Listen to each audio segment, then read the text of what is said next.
It starts with a flicker in the data, a pattern that shouldn't be there. Faint, fleeting, almost forgotten in the ocean of nightly observations. Somewhere, far above the quiet of human sleep, telescopes sweep across the dark. Their gaze is tireless, their attention infinite. And in that infinite patience, something new appears, a single moving point of light that does not belong to any cataloged orbit. You are not the first to notice it, but in this moment, it feels as though the universe has whispered directly to you, a visitor, a traveler, an interstellar stranger crossing the boundaries of our solar system. You close your eyes and imagine it, a fragment of stone or ice shaped by forces older than Earth, drifting through the emptiness between suns. No engine, no plan, no voice, just momentum, the quiet inheritance of gravity and chance. It moves through space as though time itself had forgotten to stop it. Scientists call it 3I/Atlas, the third known interstellar object ever seen. But names are only doors we open to glimpse mystery.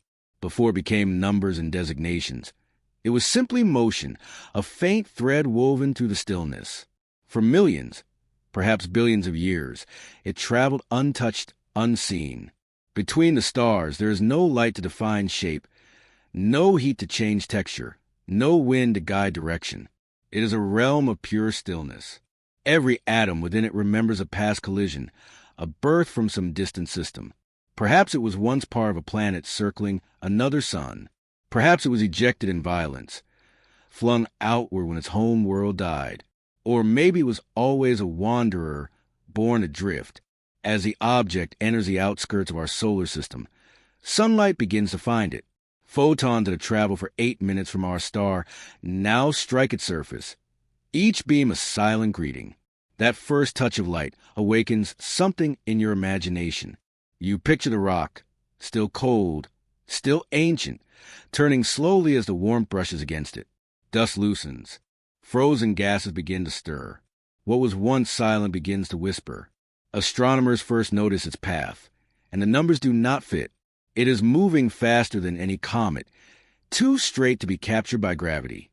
The angle of approach suggests it came from nowhere we know, not the Kuiper Belt, not the Oort cloud, not any familiar region of our celestial neighborhood. The data builds night after night.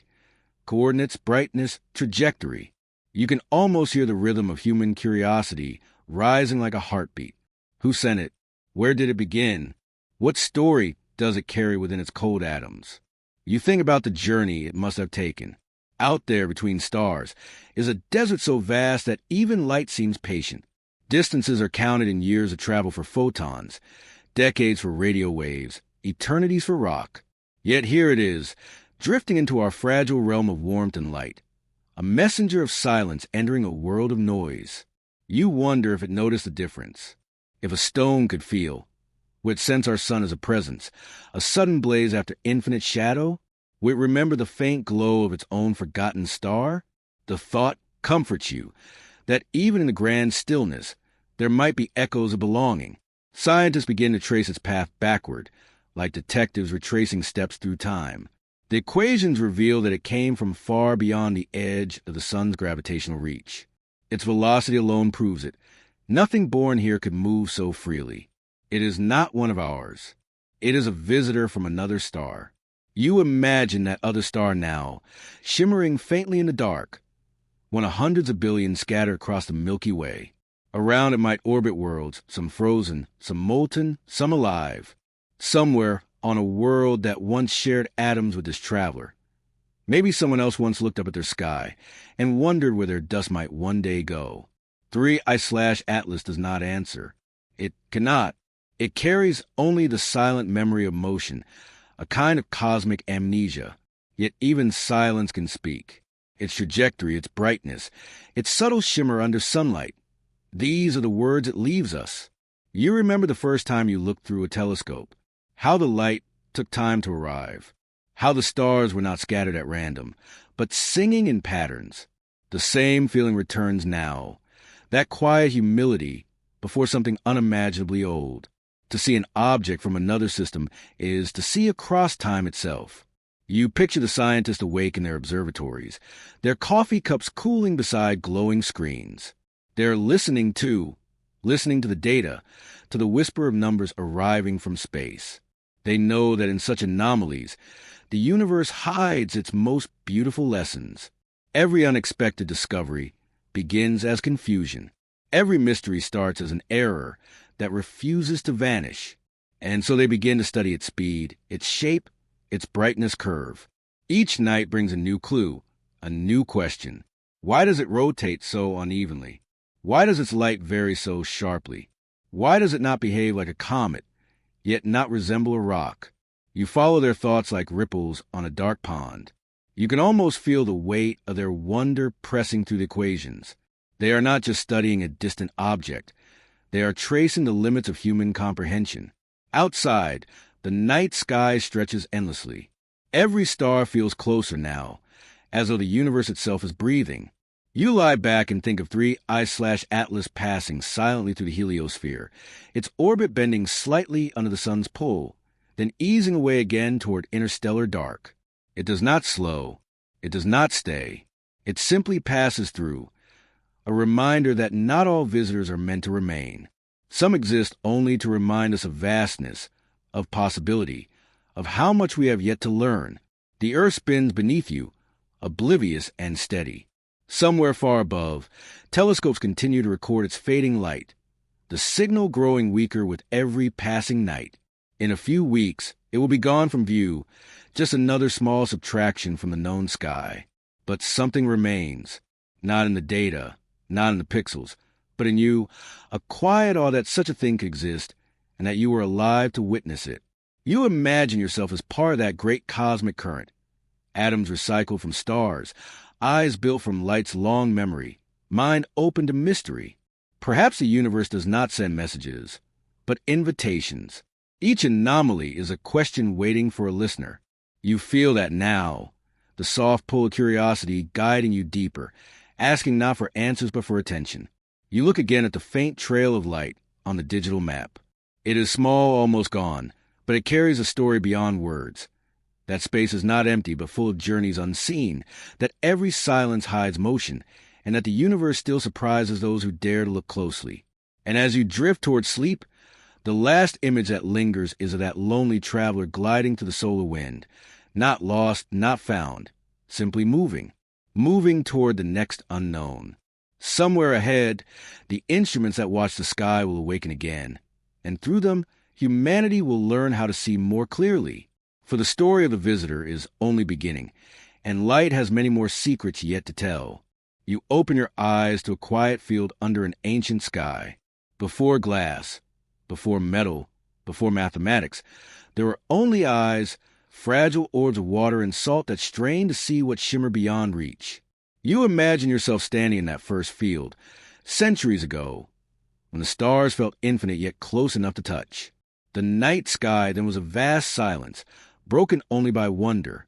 Humans have always wanted to see more than sight allows. You picture the first stargazers marking patterns with stones, turning darkness into story. The hunter, the twins, the river of light called the Milky Way. They saw the heavens not as emptiness, but as meaning stretched thin across space. Their eyes were small, yet their imaginations were telescopes already, bending light into myth. Then came the lens, a curve of glass, simple yet miraculous. When light passes through it, it bends, refracted like a river diverted by smooth stones. This bending, this willingness of light to change its path, is what allowed humanity to begin its long journey into the invisible. You imagine a craftsman in 17th century Italy, shaping that first tube of glass and wood. Galileo, holding it to his eye, trembles as the moon's surface resolves into ridges and craters. Until then, the heavens have been perfect and smooth, untouched, eternal. But through that little instrument, the truth appears rough, pitted, alive. He sees mountains, shadows, the scars of cosmic time. He sees that even the moon is a place. You smile at the thought. The universe, once divine and distant, suddenly becomes reachable, not through travel, but through focus. A telescope is a kind of patience made visible. It gathers light the way a lake gathers rain, slowly and completely, until reflections turn into revelation. You follow the story as centuries unfold. The lenses grow larger, the mirrors deeper. Each generation learns to listen more carefully to light. There's William Herschel, building a giant telescope in his garden, polishing metal mirrors by hand, dreaming of unseen worlds. There's his sister Caroline, recording his discoveries, cataloging stars with the precision of a heartbeat. You think of how their nights must have felt. Cold, silent, full of small triumphs against infinity. Through those glass eyes, the solar system grows crowded. Moons multiply. Rings appear. New planets emerge from the blur. The universe begins to look less like a picture and more like a living map, a dynamic, breathing organism of light and motion. But every lens has its limits. The Earth itself gets in the way. You picture an astronomer staring upward, knowing that the very air, the same air that sustains life, blurs the stars. The atmosphere dances, ripples, and distorts, turning the sharpness of truth into a soft shimmer. You've seen it yourself on hot days when distant roads waver like water. The same shimmer that hides mountains from your eyes hides galaxies from the ground. And so, humanity lifts its instruments higher. Mountaintops first, then deserts, then space itself. The Hubble Space Telescope, a mirror orbiting above the blur, becomes humanity's clearest eye. You can almost hear the hum of its quiet circuits, the patient gathering of ancient light. When Hubble opened its lens to the dark, astronomers pointed it toward what seemed like nothing, a patch of black sky smaller than a grain of sand held at arm's length. They expected emptiness. What came back was eternity. Thousands of galaxies, each one a world of worlds, glowing softly in the infinite distance. You imagine watching that first image appear, a window into the unimaginable, born from trust and patience. Light, you realize, is the oldest traveler. It journeys for billions of years just to reach a mirror, a lens, an open human eye. When you look through a telescope, you're looking not at the present, but at memory, the universe's own archive. Every glimmer carries the time it took to arrive. Some photons began their journey before Earth had oceans. When they touch your retina, the past becomes personal. You sit quietly with that thought, that seeing is not immediate, but a communion with what once was. To observe the universe is to participate in its story. Telescopes, in their many forms, are bridges between curiosity and the cosmos. They are the instruments through which darkness teaches light how to speak. Radio telescopes, like great metal bowls, catch whispers invisible to the eye, the murmur of hydrogen, the echo of creation. Infrared telescopes see warmth, tracing the birthplaces of stars hidden behind dust. Each design expands what seeing can mean. You think about how much the act of looking has changed. Once, you lifted your head and saw a sky of stories. Now, machines orbit above you, their lenses gleaming like tiny moons, translating the universe into wavelengths beyond sight. Yet the feeling remains the same, that pull toward the unknown, that quiet thrill of recognition. To see farther is to understand more deeply what you already are, a piece of the cosmos observing itself. And you begin to sense the poetry behind all this glass and metal. A telescope does not simply magnify. It invites humility. Every new layer of vision reminds you of how small you are and how much beauty resides in that smallness. You are not at the center of the universe, but you belong to it entirely. Light continues its slow arrival. Somewhere, even now, a distant photon is making its way toward a future telescope, a message written in silence, addressed to whoever will be watching next. You might not be alive to see it, but the knowing comforts you. Science, after all, is not about possession but participation. You are part of a lineage of wonder, passing the lens from one generation to the next. The night deepens. You imagine yourself standing in a quiet observatory, your breath faint against the cold air. Before you, a dome opens, and the instrument tilts toward the stars. The hum of gears, the soft click of focus. These are the sounds of curiosity at work. Through the eyepiece, light gathers, patient and true. You do not conquer the dark. You collaborate with it. You realize that the sky has never been still. Every photon that enters a telescope has already crossed unimaginable distances, threading through the gravity of galaxies, bending around stars, glancing off dust. To see anything at all is to touch an echo, a brief translation of eternity into sight. And as you lean closer, you feel time itself slow. You think of all the eyes that have looked before you, and all that will look after.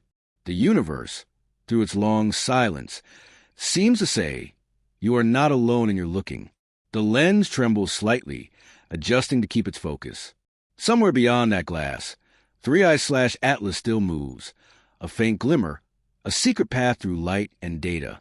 But before we return to it, there is one more story to tell, about how we name what we see and what that act of naming reveals about us. You keep your gaze steady, for to see clearly is not only a matter of lenses. It begins with a quiet decision to look long enough. When something new appears in the sky, the first instinct is not to explain it, but to name it. You notice this pattern, quiet and human. The universe is full of things that existed long, before we had words for them, and yet the act of naming is how we begin belong to the mystery. Without a name, the unknown feels endless. With one, it becomes a story we can tell. The object discovered by the Atlas telescope was first just a speck of motion, a changing coordinate on a screen. Then it became a file, a report, a sequence of data shared between astronomers. But it wasn't real, not in the way humans understand realness, until it had a name. 3I/Atlas. The letters and numbers are clinical, almost cold, but beneath them lies warmth. 3I means it's the third known interstellar object ever found, a traveler from another star system. Atlas honors the observatory that saw it first, the sentinel that caught a flicker of light among billions. Yet, the name carries echoes beyond science. You think of Atlas, the titan who held the heavens on his shoulders. You think of burden, endurance, and the vast patience of those who watch the sky. You whisper the name aloud, 3I/Atlas. It feels rhythmic, like a heartbeat in the dark. Every name is a small attempt to turn vastness into intimacy. By naming, we invite the unknown into language, and in doing so, we bring it closer to our hearts. Scientists often speak of designations as neutral, objective, but you know they never truly are. Behind every title lies a pulse, the quiet thrill of discovery, the shared spark of recognition that something unimagined has entered our frame of knowing. Naming is the bridge between wonder and understanding. You imagine the astronomers who chose the name. Somewhere in a control room, lit only by the glow of monitors, they debated what to call this wanderer. Perhaps it was late at night, coffee gone cold, a silence filled with both exhaustion and awe. Someone suggested 3I/Atlas. And for a moment, the room held stillness, the kind of stillness that comes when a word fits perfectly, like a key turning in an ancient lock. Names, after all, are the first stories we tell about the world. Long before telescopes, early humans named the constellations, Orion, Cassiopeia, Draco, weaving gods and animals into the stars. Through naming, they preserved memory. Through myth, they mapped meaning onto infinity. Each name was both discovery and prayer, a way to make the vast sky speak back. You realize science, for all its rigor, is not so different. The names may be alphanumeric, but the impulse is ancient. We still name because we still long to connect. When astronomers give numbers to comets, asteroids, or galaxies, they are creating a quiet order in chaos, not to diminish wonder, but to live within it. You think of Oumuamua, the first interstellar visitor. Its name came from Hawaiian, a messenger from afar arriving first. Even that, you notice, is poetry wrapped in science. Humans cannot help but write meaning into the unknown. We are naming not only what we find, but who we are while finding it. In the name 3I/Atlas, you sense layers of humility. The 3 admits we are only at the beginning of such discoveries. The I reminds us of interstellar space, a realm that dwarfs human comprehension. And Atlas, beyond myth, is also an acronym for a survey system. The Asteroid Terrestrial Impact Last Alert System, a technology built to warn Earth of incoming rocks. A machine meant for protection, not poetry. Yet here it is, a tool that stumbled upon a story of cosmic wanderers. You linger on this thought, how instruments built for safety end up finding beauty. It feels like a metaphor for the mind itself.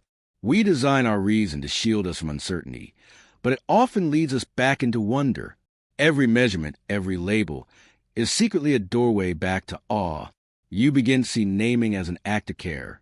To name something is to promise to remember it. Even if the object disappears into space, the word remains, written in journals, spoken in classrooms, etched into archives that will outlast lifetimes. The name holds the trace of its brief visit. It says, "You were here. We saw you." That, perhaps, is the truest purpose of naming, preservation through attention. For what is science but the art of paying attention? To look closely at what is fleeting, to hold it in language so that others may one day find it again. You imagine 3I/Atlas still gliding to the solar system's edge, nameless to itself but named by us. It does not know what we call it. It does not care. Yet somewhere, a scientist speaks its name aloud during presentation, and in that utterance, something connects across the void, a pulse between mind and matter, curiosity and creation. You wonder how many names the universe has yet to offer, each one a fragment of story, a note in the endless composition of discovery. Names give us rhythm, a way to navigate what cannot be seen all at once. When you name something, you pause long enough to see it fully. You claim no ownership, only awareness. Even your own name, you realize, was given the same spirit, a recognition, a gesture of belonging in a vast and unknowable cosmos. Perhaps that is why certain names stay with you, echoing quietly in memory. They remind you that everything you can call by name once felt unreachable. Now, the object's title appears on observation logs, in research papers, across the soft chatter of astronomy forums. 3I/Atlas, a tiny cluster of symbols drifting through the digital sky, just as the object itself drifts through space. The name moves between minds, finding new homes in language, thought, and imagination. And yet, even with a name in hand, the mystery remains intact. You can label something without truly knowing it. The act of naming may feel like closure, but in truth, it opens more doors than it closes. The name becomes a seed, waiting for meaning to grow around it. You find comfort in that, in the idea that every name is both a definition and an invitation. A name says, "Begin here," but it never tells you where the journey ends. You whisper once more, 3IATLAS. The words feel like coordinates, a point of reference not just in the sky, but within yourself. And as you rest in that thought, you realize something subtle. The more we name the universe, the more it names us back. Somewhere, light still travels toward our telescopes, carrying the next mystery. And before long, that light will reveal another visitor, one that asks us to look again and to listen beyond the limits of what we think we know. At first, you think it's a trick of light, the way brightness flickers, the way the numbers on the screen hum just slightly offbeat. Data has a rhythm, and usually it flows with precision and calm. But this time, the pattern stumbles. Something refuses to fit.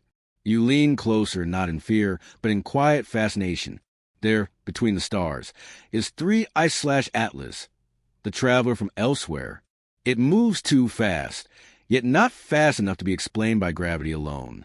Its brightness changes too sharply, as though sunlight slides across sharp, uneven faces. No two readings are the same. Every image brings a new contradiction. You imagine the astronomers scattered across the planet, the night shift watchers, the hum of observatories breathing under domes. They stare at screens, tracing light curves and orbital paths, trying to tame chaos into comprehension. The data comes in bursts, dots, lines, numbers. And between them, silence. A silence full of questions. A comet, perhaps? But no comet, has this kind of path. A fragment of something larger? But what could wander this far alone from beyond the sun's reach? It doesn't spin like an asteroid. It doesn't reflect like one either. The light, faint and thin, glints irregularly, like a piece of something tumbling, stretching shadows in unpredictable ways. You close your eyes and picture it. A dark shard against the glow of a distant sun, rotating not smoothly but erratically, as if something about its mass refuses symmetry.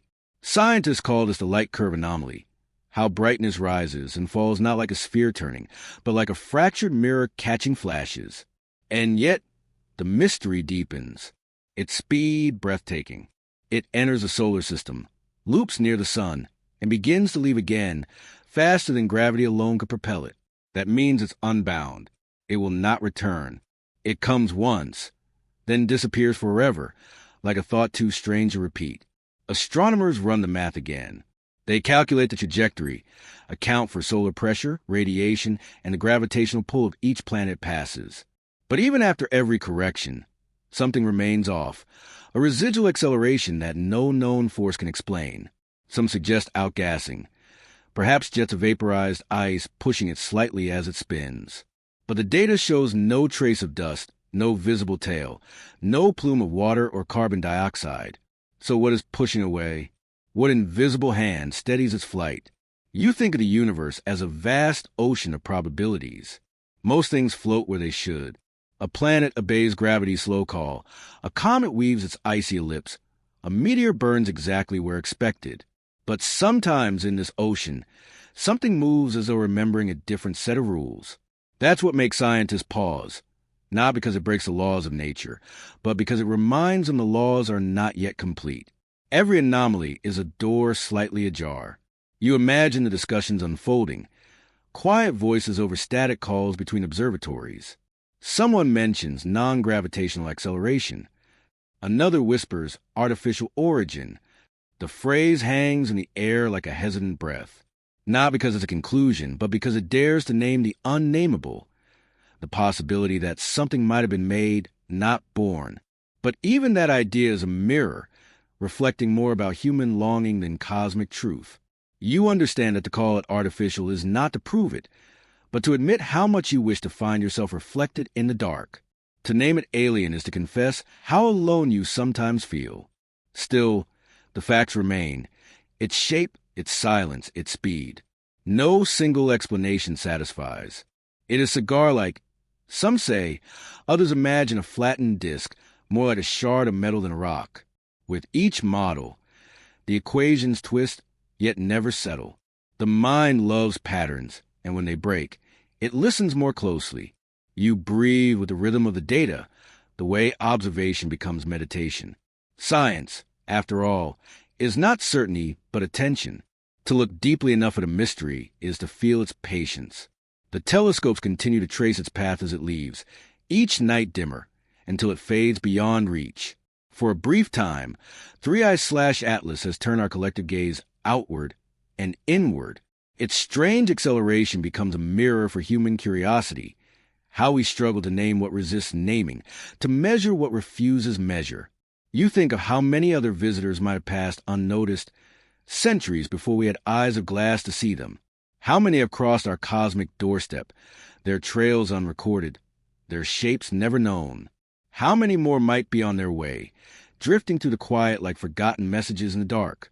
The universe is filled with such near encounters, moments when meaning almost reveals itself, then slips just beyond comprehension. That's what makes astronomy both humbling and tender. You learn not to demand answers, but to listen for them. You picture 3I/Atlas receding, carried beyond Neptune's orbit now, faint as an echo. Somewhere between interstellar dust and the pull of distant stars, it moves without witness. And yet, every equation, every graph, every late-night discussion keeps it alive.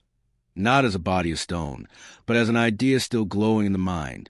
You realize how fragile understanding is, how every theory is a hand reaching out in the dark, hoping to touch truth. And even when it doesn't, the gesture itself becomes beautiful. Perhaps that's what 3I/Atlas came to teach, not about what it is, but about how we see.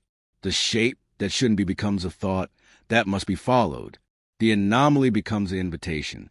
As the last images fade from the telescope sensors, you sit in the softened machine still recording silence.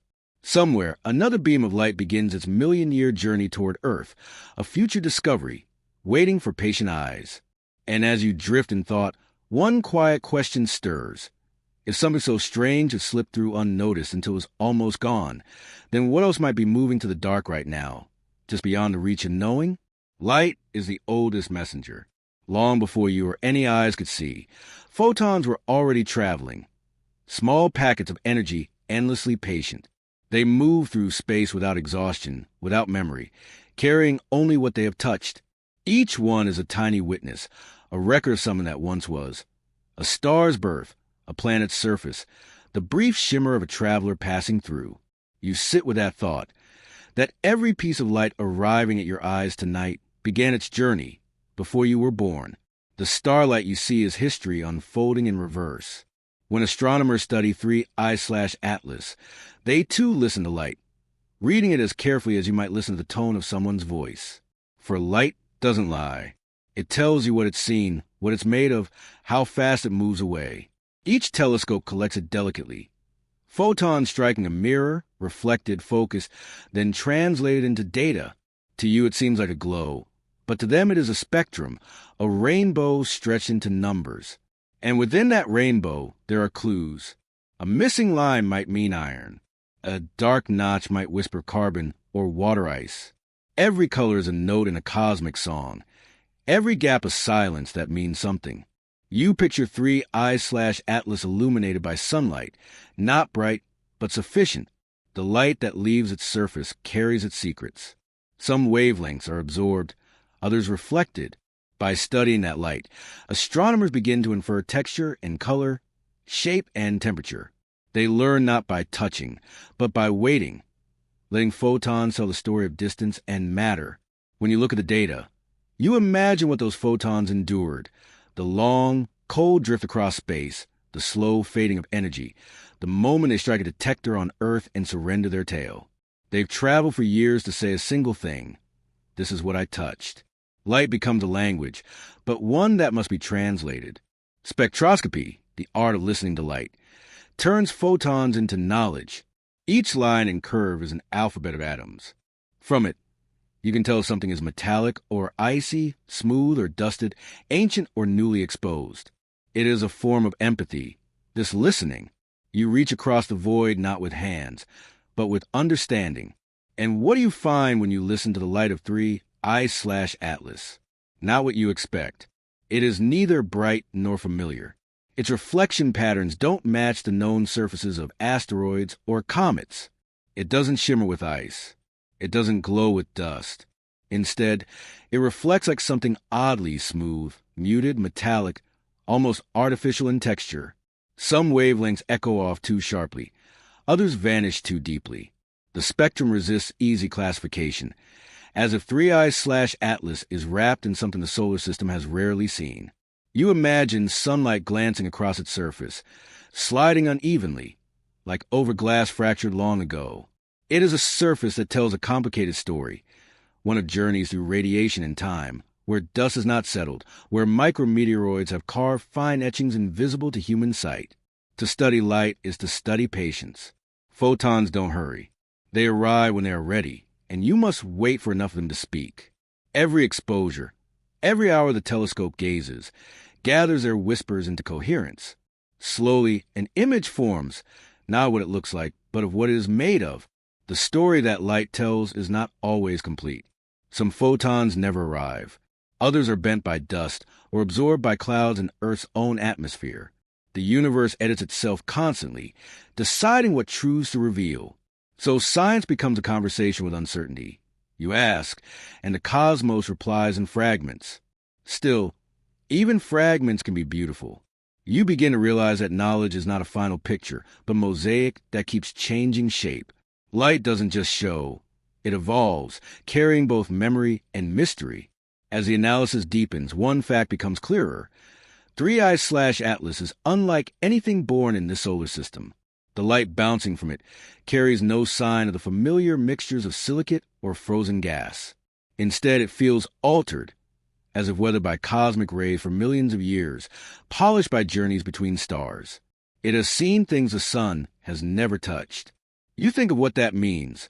That light, this ancient traveler, now carries stories from other suns. It is a kind of interstellar conversation, photons passing between star systems like shared breaths. Every time you detect one, you are eavesdropping on something vast and wordless. Light, in this way, becomes more than a tool. It becomes a teacher. It teaches you that everything visible exists only because it interacts, that darkness is not absence but potential, waiting to be revealed by illumination. It teaches you that every moment of perception is an act of translation between worlds. When you look up at the night sky, you are surrounded by messages already in motion. You are seeing the language of the universe written across space-time itself. The Milky Way is not just stars.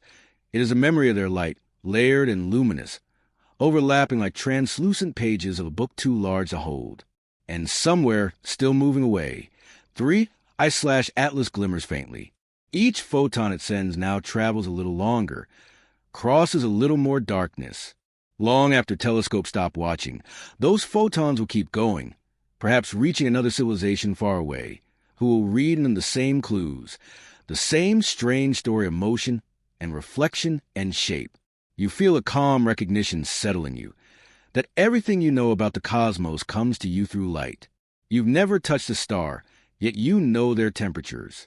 You've never left Earth, yet you've seen galaxies billions of years old, all because light decided to tell you what it had seen. It humbles you, how generous the universe is in its quiet way. To simply exist is to emit something of yourself, to reflect, to radiate. The story of light is also the story of being seen. As you drift deeper into thought, the idea begins to form that light doesn't only tell what is there, it also hints at what is missing.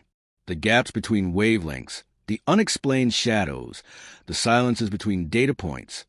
These are stories too. Science advances not just by what light reveals, but by what it refuses to show. You close your eyes and imagine the detectors cooling, the telescopes turning away for the night. Somewhere, the last photons of 3I/Atlas slip through the upper atmosphere, reaching sensors that quietly hum their acknowledgments. The day's data is stored, to be read and reread by minds still seeking pattern. And as you listen to the hush that follows, you understand. Light has spoken, but interpretation has only begun. The photons have delivered their truth. Now, it is up to thought to find its shape. You exhale, letting that realization settle, that even light has limits, and beyond those limits lies the space where imagination begins to dream. And somewhere in that dream, the next question is already forming, not about what the light shows, but about what the data itself begins to imagine. It begins with a question that feels too simple to trouble the stars. Why does 3I/Atlas move as it does? Its orbit is charted, its position certain. The numbers hold, but the behavior doesn't. The path bends ever so slightly, as if nudged by an unseen breeze. It's a motion that should not exist, a deviation so delicate it's almost poetic. Yet, in science, even poetry must find its physics. You imagine the astronomers, their screens filled with dots and lines, the orbit plotted across time. The math should close perfectly. But it doesn't.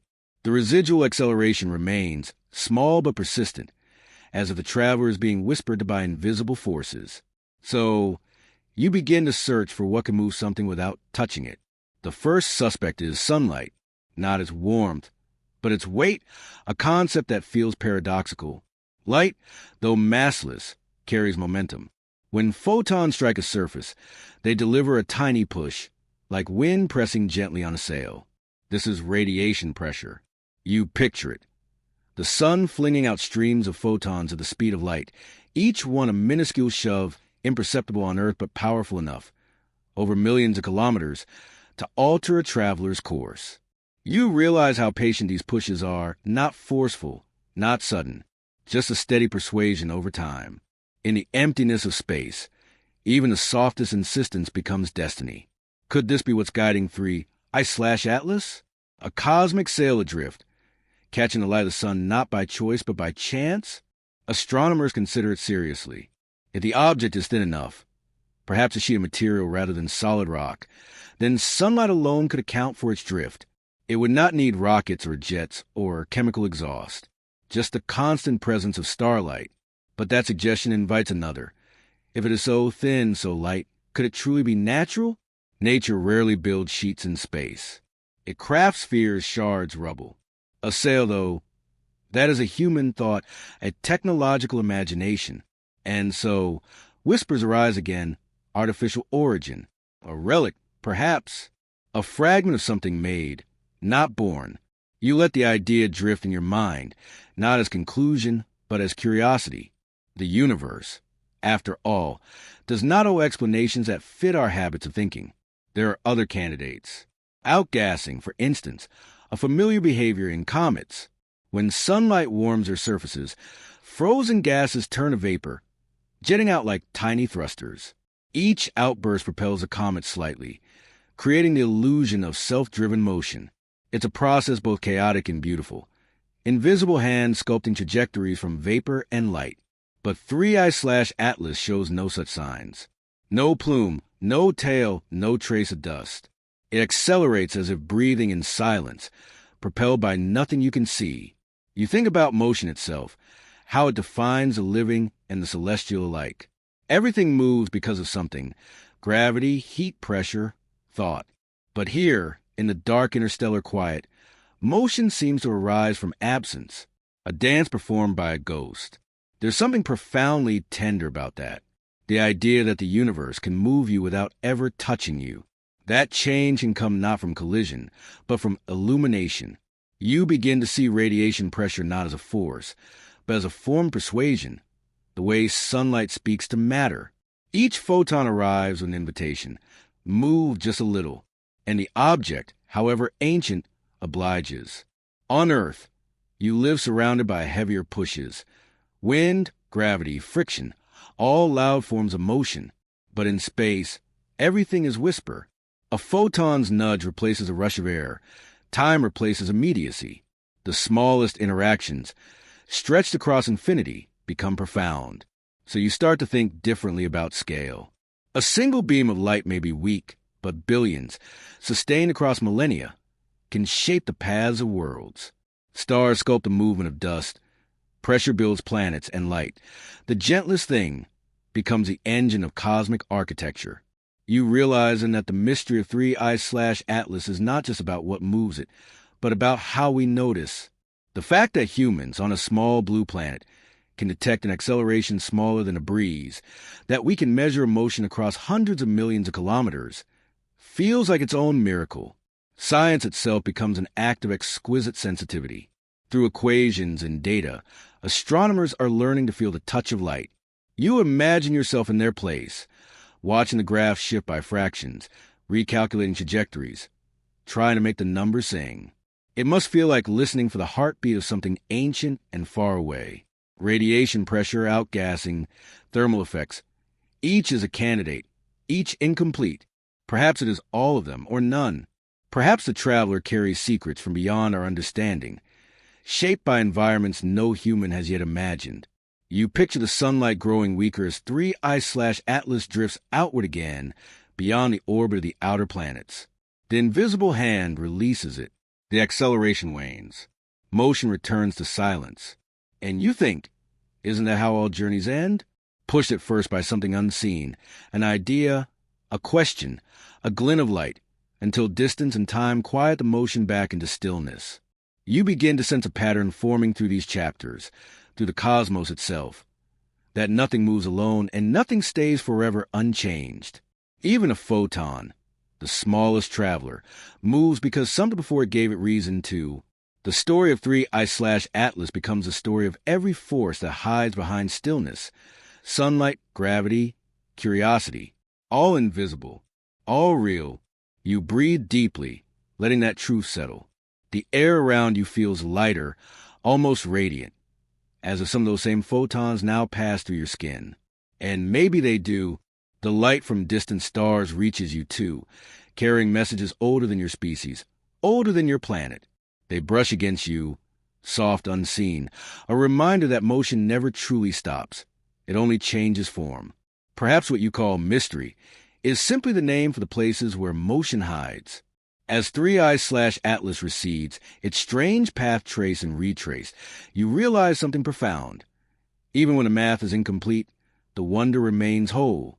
Science, in its deepest form, is the art of being gently moved by what you don't yet understand. You sit quietly, imagining the faint photon stream still striking its surface, not to illuminate, but to urge. Somewhere, beyond the reach of all instruments, the traveler continues to drift, propelled by the invisible kindness of light. And in that image, you feel a question rising, soft, curious, and endless. If motion can come from something so faint, then what might consciousness itself be moved by? You drift back in memory, not of your own life, but of humanity's, to the autumn of 2017. A telescope in Hawaii, built to scan the sky for near-Earth asteroids, caught a flicker of something unfamiliar. It was small, fast, and unlike anything that had ever crossed our gaze before. A faint streak of sunlight sliding across the sensor, a whisper from elsewhere. Astronomers called it Oumuamua, meaning a messenger from afar arriving first. A fitting name for something that carried both knowledge and confusion in equal measure. At first, they thought it was a comet, an icy body shedding vapor as it fell toward the sun. But no coma, no trail, no signature mist appeared. Then, perhaps an asteroid, but its brightness changed erratically, as if it were tumbling long and thin, like a shard of something once whole. For weeks, telescopes tracked it, calculating its path, measuring its color, catching the subtle dance of light along its surface. And then came the oddity. When it moved away from the sun, it accelerated, ever so slightly, yet unmistakably. No engines, no outgassing visible, no thrust that anyone could name. You remember how it startled scientists, the way a quiet note in a familiar song can shift everything you thought you knew.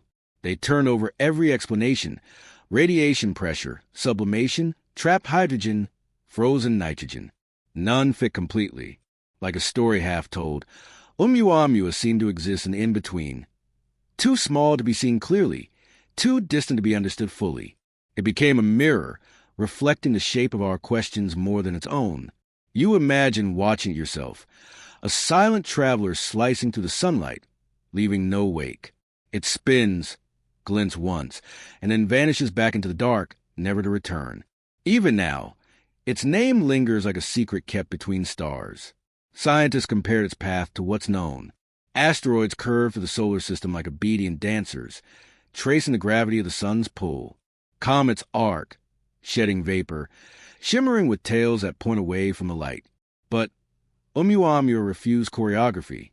It entered from above the ecliptic, the tilted stage of our planets, dove close to the sun, and slingshot outward again, faster than before, on a path that will never circle back. Its speed told us something profound. This was no child of our star. It came from another system, another sun, perhaps from the shattering of some long-dead world orbiting light years away. The first interstellar object ever seen. You could almost feel the awe of those first observers, scientists who had spent decades mapping the motions of familiar rocks, suddenly confronted by a stranger whose origins could only be guessed. It was as if the cosmos had finally written us a note and thrown it across the void. And what did the note say? Not certainty, but possibility. The measurements showed that Oumuamua's reflectivity was high, perhaps metallic, perhaps icy and polished smooth by eons of interstellar dust. Its shape was unlike anything bound to our sun, maybe cigar-like, maybe pancake-flat, depending on how it turned. Its acceleration too gentle for engines, too persistent for randomness. Some called it natural. A shard of nitrogen ice, a splinter from a distant world's frozen crust. Others dared to whisper technology. A broken fragment of something once built, a drifting sail catching the faint push of starlight, not as proof of alien design, but as reminder. Even in absence of evidence, imagination fills the void. You linger on that thought, how wonder always leans toward mystery, how science, when faced with silence, hums softly to itself until something answers. For Oumuamua, the answer never came. By the time larger telescopes turned their eyes toward it, it had already faded from reach.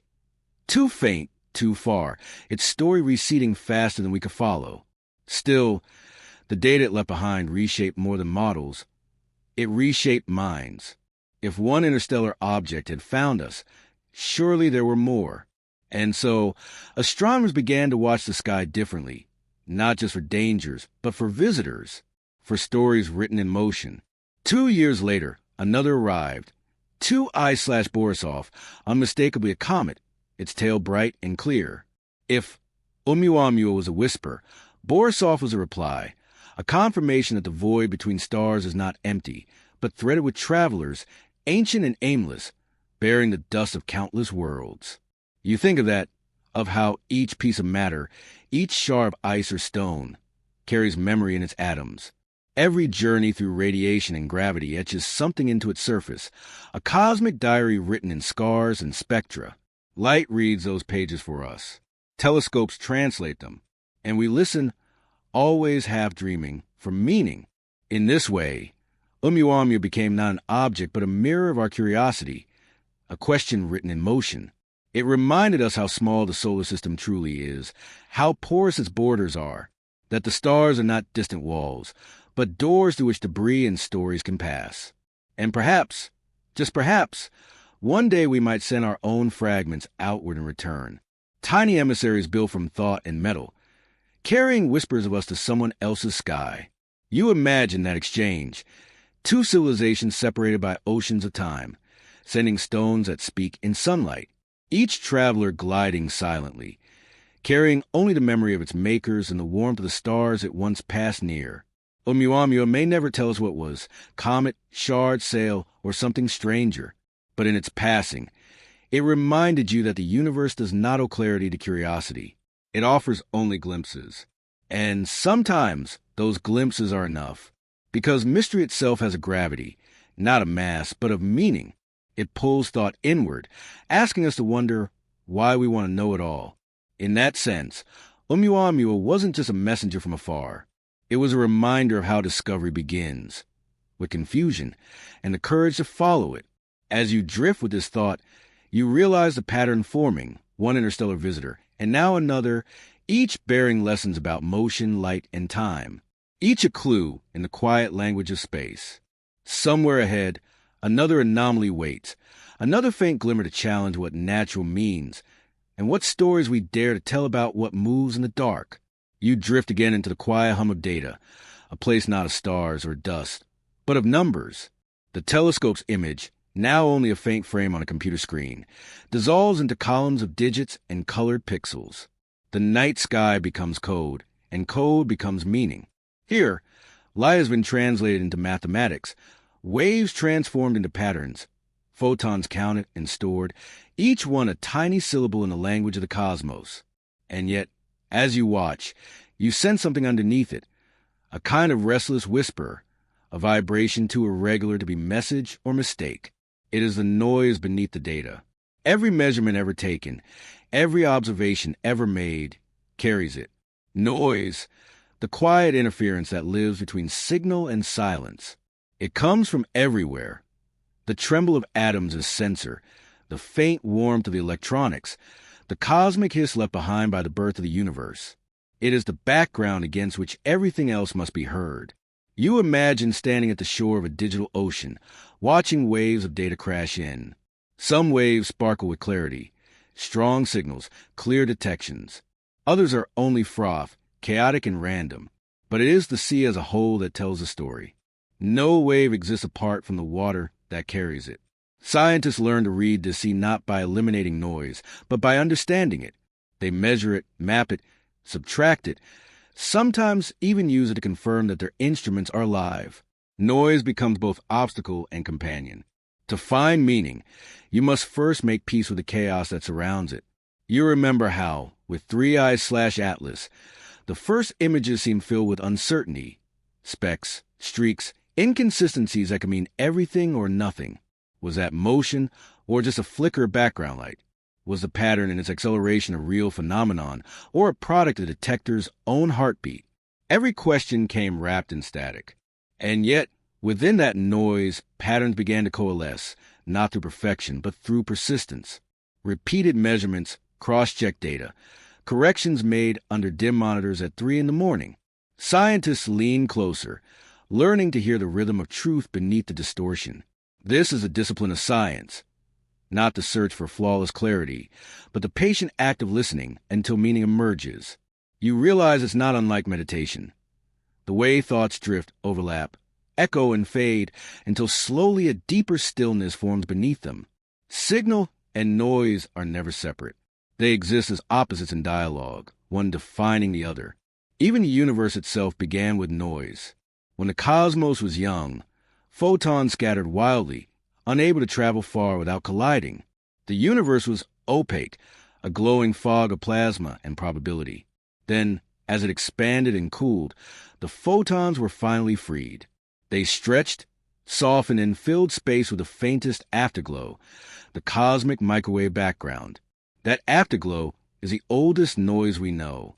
It's everywhere, even now, whispering across your radio, humming between television channels. At first it was seen as interference, an unwanted static. Then, one day, someone listened differently and realized it was the echo of creation itself. Noise became a relic, a message written by time. You let that thought sink in, that what we once called error can become evidence. That sometimes understanding arrives not by cutting away confusion, but by changing how you hear it. In the data streams of 3IATLAS, there are fluctuations still unexplained. Tiny deviations in brightness, small asymmetries in reflected light. They could be artifacts, sensor drift, calibration issues, even cosmic rays striking the detector. Or they could be something else. The challenge is not to assume, but to stay curious long enough for meaning to emerge. It reminds you of deep-sea explorers listening through water, how sonar pings return echoes from unseen forms, and sometimes those echoes distort, refract, overlap, revealing not just what lies ahead, but the shape of the ocean itself. Data works the same way. Every distortion tells a story about the instrument, about the observer, about the cosmos beyond both. And when all the distortions are woven together, you glimpse something larger than either signal or silence, a pattern of relationship, a conversation between what is and what we can perceive. You think about the act of cleaning data, removing cosmic rays, smoothing irregularities, filtering frequencies. It's an act of care, but also of choice. Each adjustment shapes the truth that will later be told. Too much filtering, and you lose what's real. Too little, and noise drowns meaning. Between the two lies the art of perception. In that fragile balance, you begin to see how knowledge itself is a living thing, grown through patience, pruning, and faith in what you can't yet prove. You remember an old principle, the signal-to-noise ratio, the measure of how much truth stands out against the chaos. Every life, you think, has its own version of this. Moment of clarity surrounded by confusion. Insights born from errors. Truth slowly rising through distraction. Perhaps the universe, too, is learning to increase its own ratio, to speak more clearly through those who learn to listen. You close your eyes and imagine the telescope once more high above the volcanic ridge. Wind brushes the dome. Inside, mirrors align, sensors hum, and light from 1 billion years ago falls softly onto silicon. In that instant, reality becomes data, and data becomes dream. The scientists watching the screens are not just measuring the heavens. They're translating its murmur into human understanding.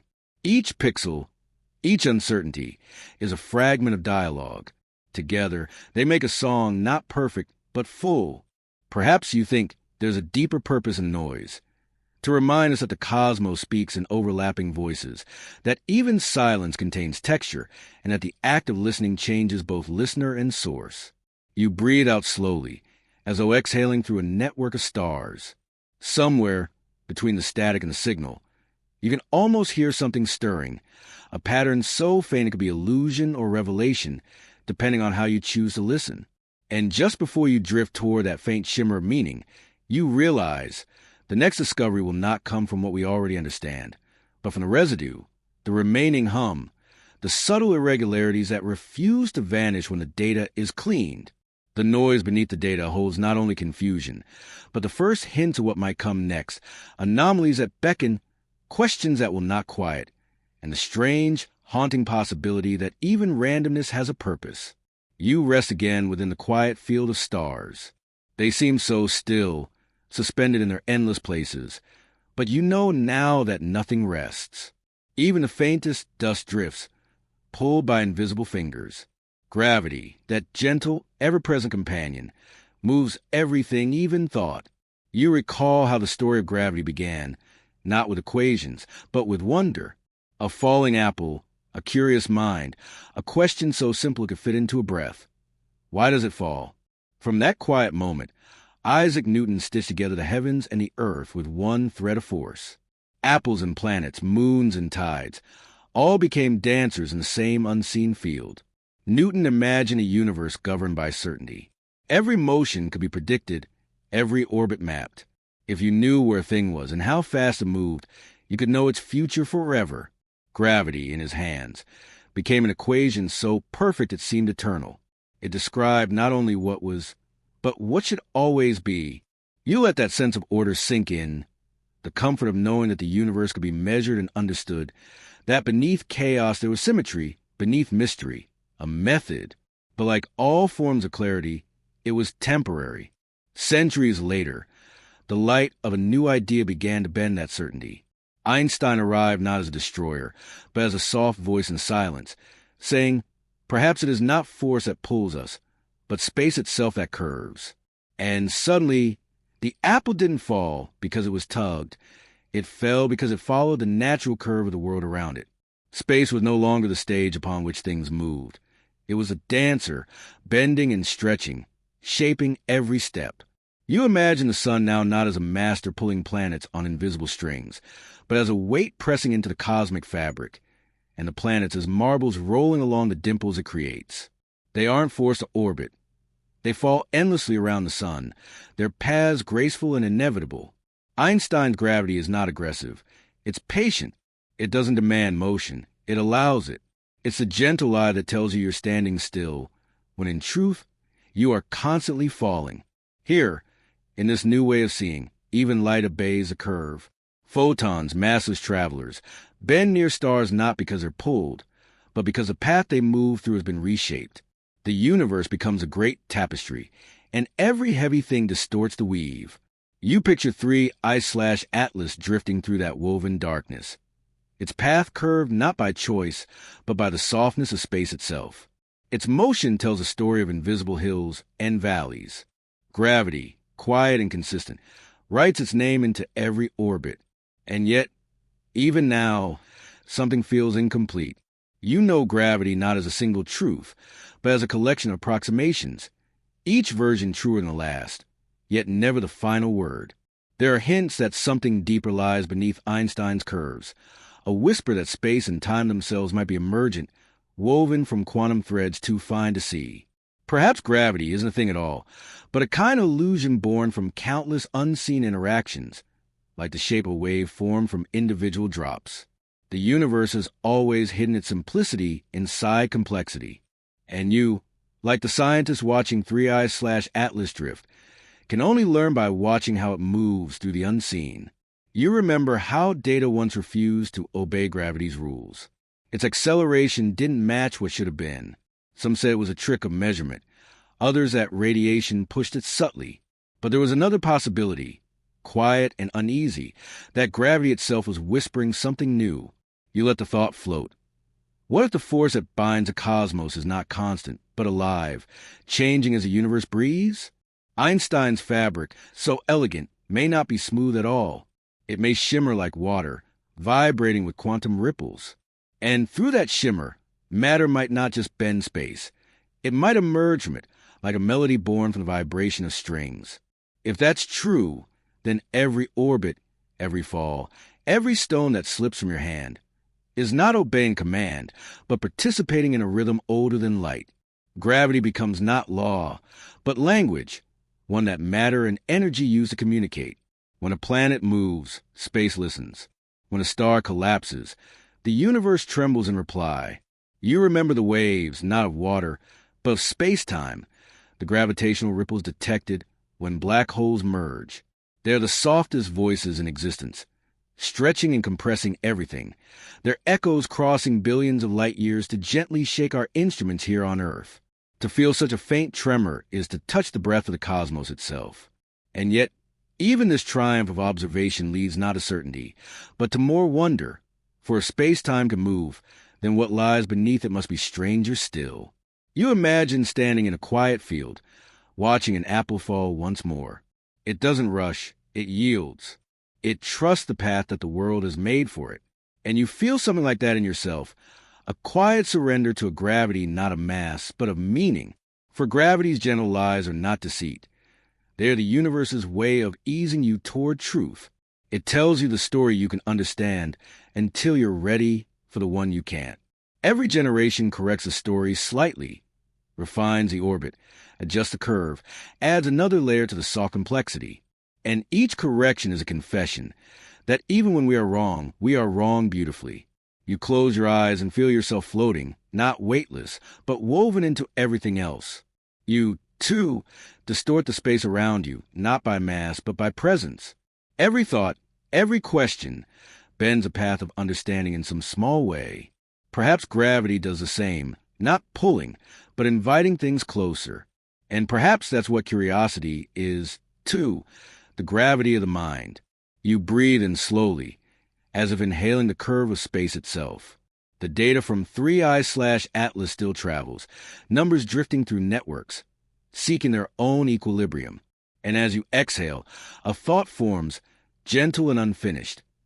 If even gravity can lie so softly, what other truths, still unseen, wait beneath the fabric we trust to hold us?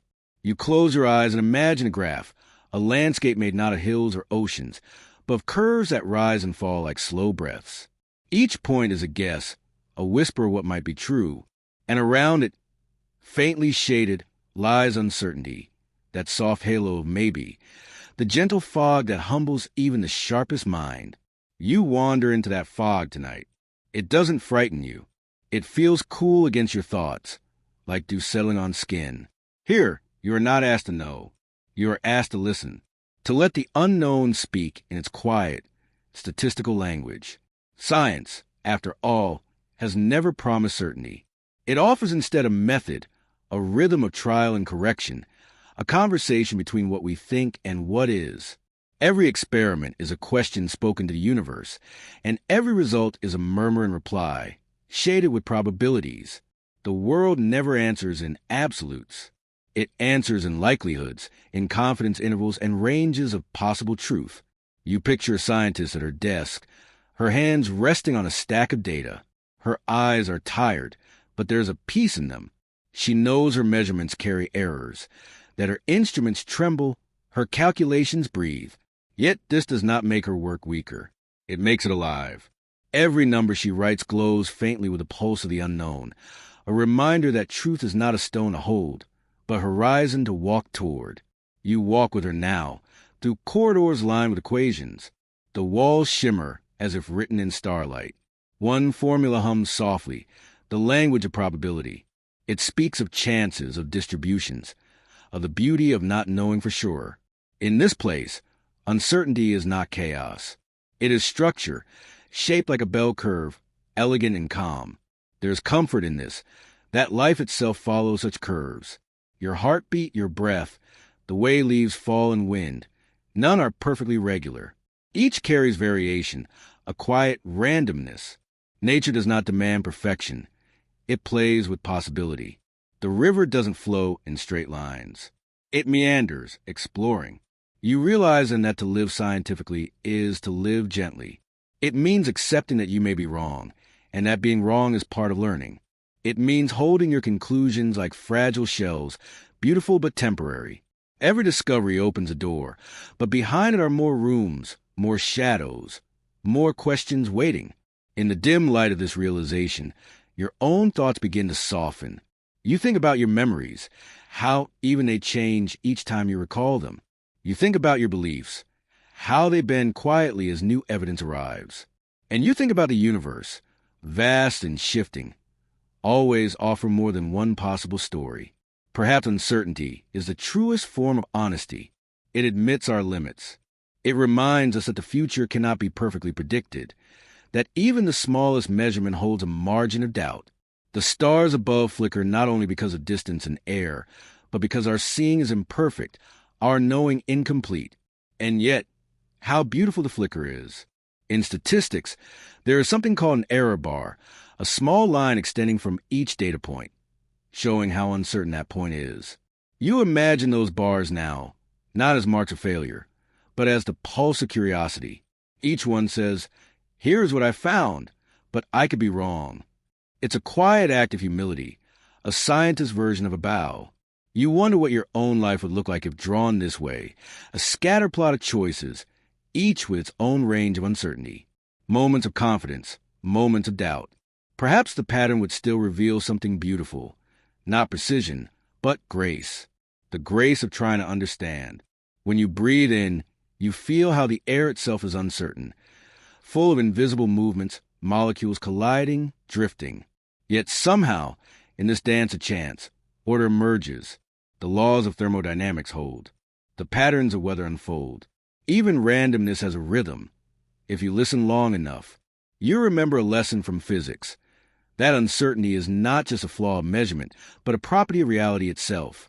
The Heisenberg principle, a whisper that you cannot know both where something is and how fast it's moving. The universe itself insists on privacy, on mystery. It hides just enough to keep you humble. And perhaps that is mercy. For if everything were known, the world would feel small. But because it is not, because there are shadows and probabilities, because every answer hums with another question, you are invited to keep wondering. Wonder becomes the truest form of faith. The scientist you imagined earlier looks up from her work. Her graph is unfinished, her data uncertain, but she smiles anyway. She knows that her uncertainty connects her to other scientists, to the natural world, to the infinite unfolding of discovery. Each error bar is a bridge, not a boundary. You take a slow breath. The fog of unknowing doesn't hide the truth. It softens it, lets it arrive gently. You begin to see uncertainty not as something to conquer, but as something to dwell within. Like night itself, quiet, mysterious, patient. The more you walk in it, the more you feel that uncertainty is not the absence of knowledge, but its cradle. Every truth you've ever found began here, in doubt, in hesitation, in the trembling before understanding. It is the space where curiosity grows. You reach the edge of the graph now. Beyond it lies blankness, a field yet uncharted. The fog thickens, and for a moment you can see nothing at all. Then you smile, for you know this darkness is not empty. It is full of potential, waiting to be seen. You rest your hand on the page of the universe, and it trembles softly beneath your touch. Numbers fade. Certainties dissolve. What remains is a pulse of mystery, steady, alive. Enough. You breathe once more deeply and let the uncertainty hold you, not as confusion, but as peace. For perhaps the next chapter will ask, not what is true, but how truth learns to listen. You gaze upward, where the night thins into silence. The telescope's mirror gleams faintly in the dark, a machine built for seeing what eyes alone cannot. It hums with precision, its metal spine turning in slow degrees to follow a moving speck across the black. Somewhere out there, far beyond Saturn's cool rings and the farthest sweep of the Kuiper Belt, a visitor drifts, a comet called 3I/ATLAS, born in a place the sun will never touch. You watch it on the monitor, its light arriving after a long, frozen journey. Each photon tells a story, where it came from, what elements it passed through, how fast it travels. Numbers dance beneath the image, brightness, trajectory, velocity. They look like knowledge, neat and complete, but you can feel the spaces between them. The telescope sees only what can be measured. You sense what it cannot. Perhaps that is why you stay awake so late, sitting quietly beside the machine. There is a kind of intimacy in watching something that cannot see you back. You know this object is ancient, older than Earth's continents, older than human memory, and yet, in this moment, it becomes part of your night. You realize that science, for all its instruments, is still an act of wonder. It is still the art of reaching for what hides beyond reach. You imagine 3I/ATLAS not as an object, but as a messenger, a fragment of the cosmos, carrying whispers of a story no one remembers. Perhaps it once circled a forgotten star, its orbit slowly unraveling as that system dimmed and dissolved. Perhaps it carries molecules from a planet that once bloomed briefly with oceans, wind, and color. Or maybe it has never belonged anywhere, a solitary wanderer, timeless and cold, like thought before it becomes speech. Telescopes can tell you the chemistry of its surface, carbon, ice, dust. They can estimate its size, its spin, its fading trail of light. But they cannot tell you what it feels like to exist in that silence. They cannot measure loneliness or the ancient patience of distance. Some truths live outside the reach of instruments. They must be felt, not found. You think about how much of science depends on seeing, on translating light into meaning. Yet light itself is a fragile messenger. It can be bent, scattered, absorbed, lost. For every photon that reaches your lens, countless others vanish into darkness, carrying secrets that no telescope will ever recover. The universe is generous, but not transparent. So you start to wonder what else is invisible. Not because it's far, but because it doesn't fit inside light's narrow language. Gravity, for instance, doesn't shine. It pulls silently, shaping everything without revealing itself. Or dark matter, which outweighs all the stars and planets combined, yet remains unseen. It's as if the cosmos keeps most of itself behind a veil, letting you glimpse only fragments, a hint, a reflection, a ghost of what is. Perhaps you think this is not a limitation, but a kindness. If you could see everything, there would be no mystery left to live for. The unknown gives shape to wonder. The unmeasured keeps curiosity alive. Every unanswered question becomes an invitation to keep dreaming. You close your eyes for a moment and listen to the faint wind brushing the observatory dome, to the hum of electronics, to the pulse of your own heart echoing softly in your ears. You realize that not everything meaningful must be seen. Some truths reveal themselves only when you stop looking, when you let stillness speak. In the old days, before telescopes, people studied the sky with nothing but their eyes. They built stories instead of models, constellations instead of coordinates. The stars were gods, lovers, ancestors. The sky was alive with personality. You smile at that thought. How myth was once the telescope of the soul, reaching not for accuracy, but for meaning. And maybe, in a way, both science and myth search for the same thing, connection. Your mind drifts back to 3I/Atlas. The comet moves too fast, too free, to be captured by any sun. It's a traveler between systems, a visitor from the dark ocean between stars. Its light is faint, like memory fading as it leaves your field of view. But the telescope tracks it still, gathering photons that left its surface weeks ago. In that delay, you feel something human, the time it takes for one thing to reach another, the distance between sender and receiver, the gap where meaning must travel. You start to realize that even our own minds work like telescopes, gathering fragments of reality, interpreting them through lenses shaped by experience. We, too, measure what we can and imagine what we cannot. Every thought is a kind of observation. Every dream, a hypothesis of the unseen. Science reaches outward with metal and glass. Imagination reaches inward with silence. Together, they form a bridge, two sides of knowing that meet briefly in wonder. You stand now beside the telescope, its mirror angled toward infinity. The dome roof opens above you like an eyelid, revealing the calm face of the night. Stars shimmer, not fixed, but trembling slightly in the restless air. You think about how light travels so far just to touch a mirror for a moment, how it reflects, refracts, transforms, and how, even after traveling billions of years, it can still be misread. There's humility in that thought. The universe sends messages, but never explanations. You reach out and brush the telescope's cold metal. Its sensors are still collecting light from 3I/Atlas, a tiny glimmer in a sea of black. You wonder if, somewhere out there, another being looks toward your sun and wonders about you, too. Maybe their instruments catch traces of Earth's reflected light, a pale blue hint of oceans and clouds. Maybe they see us as we see 3I/Atlas, as data wrapped in mystery, as a question too distant to answer. The night deepens. The data continues to stream in. Numbers scroll across the screen, but your mind drifts beyond them, into the silence that lies between what's known and what's unknowable. It's in that silence that you feel most awake. Perhaps that is the true gift of observation, not certainty, but connection. To see even a fragment of something vast, and to realize that your seeing is part of it. The act of looking changes both the observer and the observed. The universe becomes aware of itself, briefly, through your gaze. And then, as 3I/Atlas slips beyond the telescope's reach, you feel no loss, only reverence. For in letting it go, You understand what the instrument never could. That some distances are meant to remain infinite. That wonder, to stay alive, must sometimes be left unmeasured. You close the dome slowly. The hum of the telescope fades. Outside, the stars remain untouched, waiting. You look once more at the horizon and feel that quiet tug, the pull of something just beyond comprehension. Because in every unknown lies a deeper invitation, to listen not with instruments, but with the stillness of your own mind. You begin to notice that the universe is gentle with its secrets.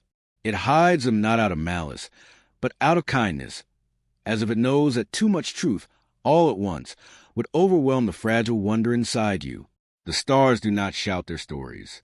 They whisper through distance, through faint light stretched thin across impossible time. They let you approach, but only so far, keeping mystery at the edge of every revelation. You sit again in the soft darkness of the observatory, the air still and thin, filled with the low-hum machine's breathing data. The telescope, that metallic eye, looks outward with quiet devotion. Tonight it gazes toward the same region of sky where 3IATLAS once glimmered, now gone beyond all reach. Its trail has faded into background noise, into that delicate region where signal and silence become indistinguishable. You wonder what it's hiding, not in the sense of deception, but in the way a poem hides meaning beneath metaphor. Perhaps the universe, too, speaks in layers. Each discovery is a translation, an interpretation, never the thing itself. You begin to realize that even science, this grand human act of seeking, is less about unveiling than about listening deeply. When you think of secrecy, you think of walls. But the universe's secrets are not walls. They are veils, soft, translucent, trembling with invitation. Lift one and you find another. Peer closer and the edges blur again. What you find beneath each layer is not an answer, but a question more refined, more exquisite. The cosmos keeps you moving forward, not by withholding cruelty, but by offering wonder in portions your curiosity can bear. You remember the first time you saw the image of a black hole, that glowing ring of fire surrounding darkness itself. Humanity's first direct glimpse of the unseeable.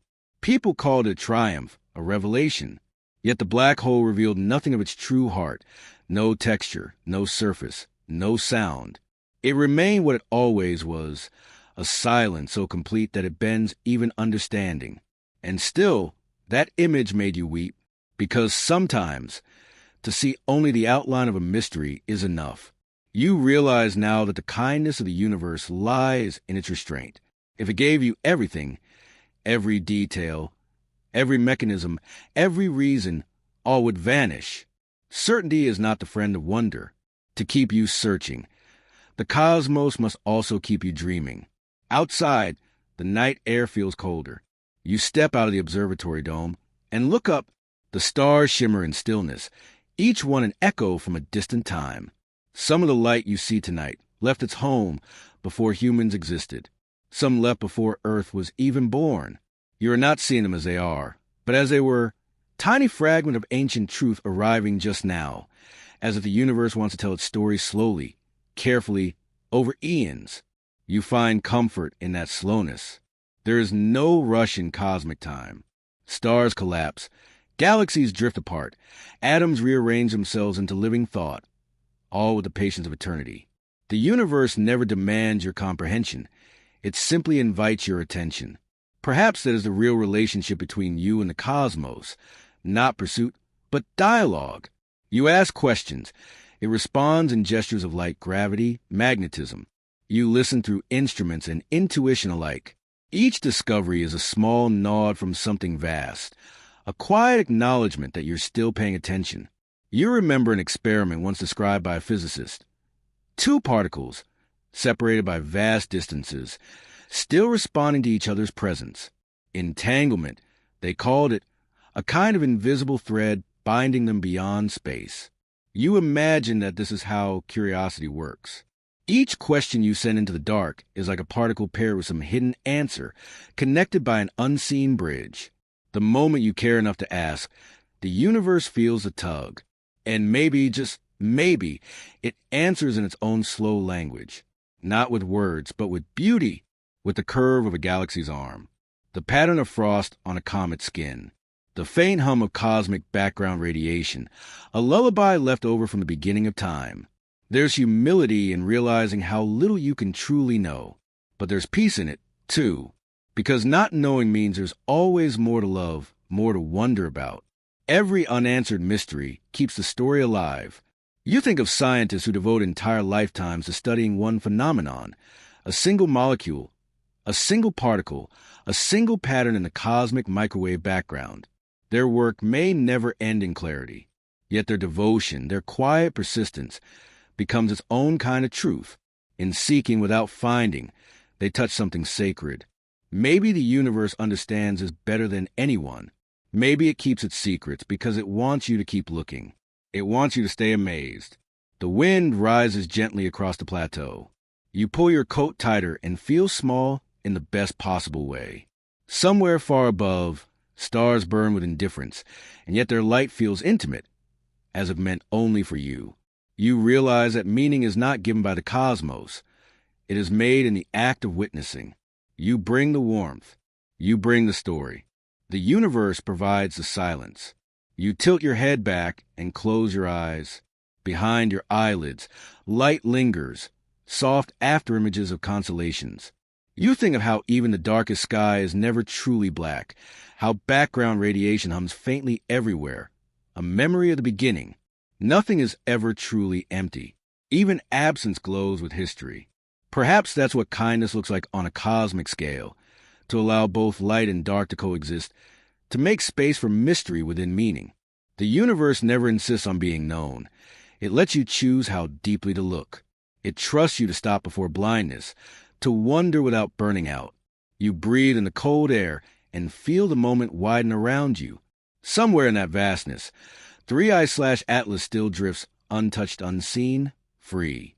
You imagine it catching stray sunlight, shedding invisible particles, marking time in silence. It carries stories that may never be told, but that doesn't make them less real. Its secrecy is its grace. In that realization, something softens inside you. The need to know becomes a desire to listen. Curiosity turns into reverence. You understand now that the cosmos doesn't hide from you. It reveals itself through patience. It gives just enough light for you to find your way, and just enough darkness for you to keep searching. You stand quietly, watching the stars pulse like slow thoughts in the sky.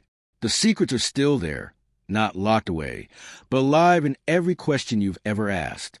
And as the night deepens, you begin to sense that what you're truly seeking isn't out there, but within the act of seeking itself. The telescope behind you cools in the night air. The dome closes like an eyelid. The sky remains, infinite, distant, kind. And somewhere inside you, a new question begins to form. One not about what the universe hides, but why it chooses to reveal anything at all. You sit before a screen filled with points of light, lines of data flowing like constellations written in numbers. Each column represents light gathered by a machine, photons translated into symbols. Yet the longer you look, the more human it feels. Behind every decimal lies a decision, a question, a moment of uncertainty. You start to realize that science is not cold. It is full of fingerprints, quiet traces of those who dare to ask. Every measurement, every plot, every equation carries a kind of emotion, though it hides behind precision. There is hope in calibration, patience in error correction, and humility in every failed hypothesis. You can almost feel it, the warmth of human persistence within the cool, digital sea of data. When astronomers watched 3I/Atlas streak through the solar system, they didn't just collect information. They collected themselves, their anticipation, their wonder, their quiet fear of being wrong.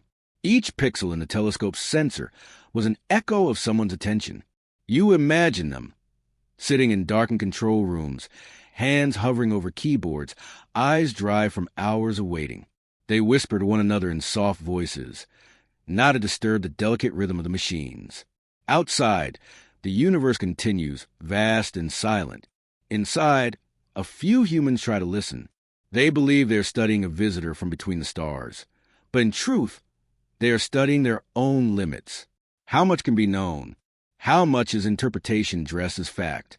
Every step toward understanding reveals as much about the observer as the observed.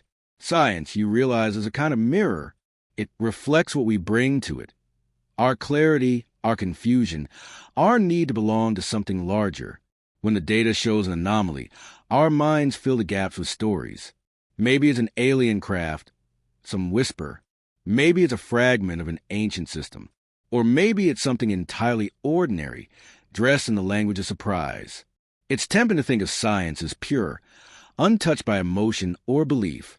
But even the most disciplined scientist is human first. Behind every dataset lies a history of choices. What to measure, what to ignore, how to name what we find. The mirror in the data doesn't lie, but it also doesn't simplify. It reflects everything, even what we wish it wouldn't. You remember how the first astronomers saw canals on Mars.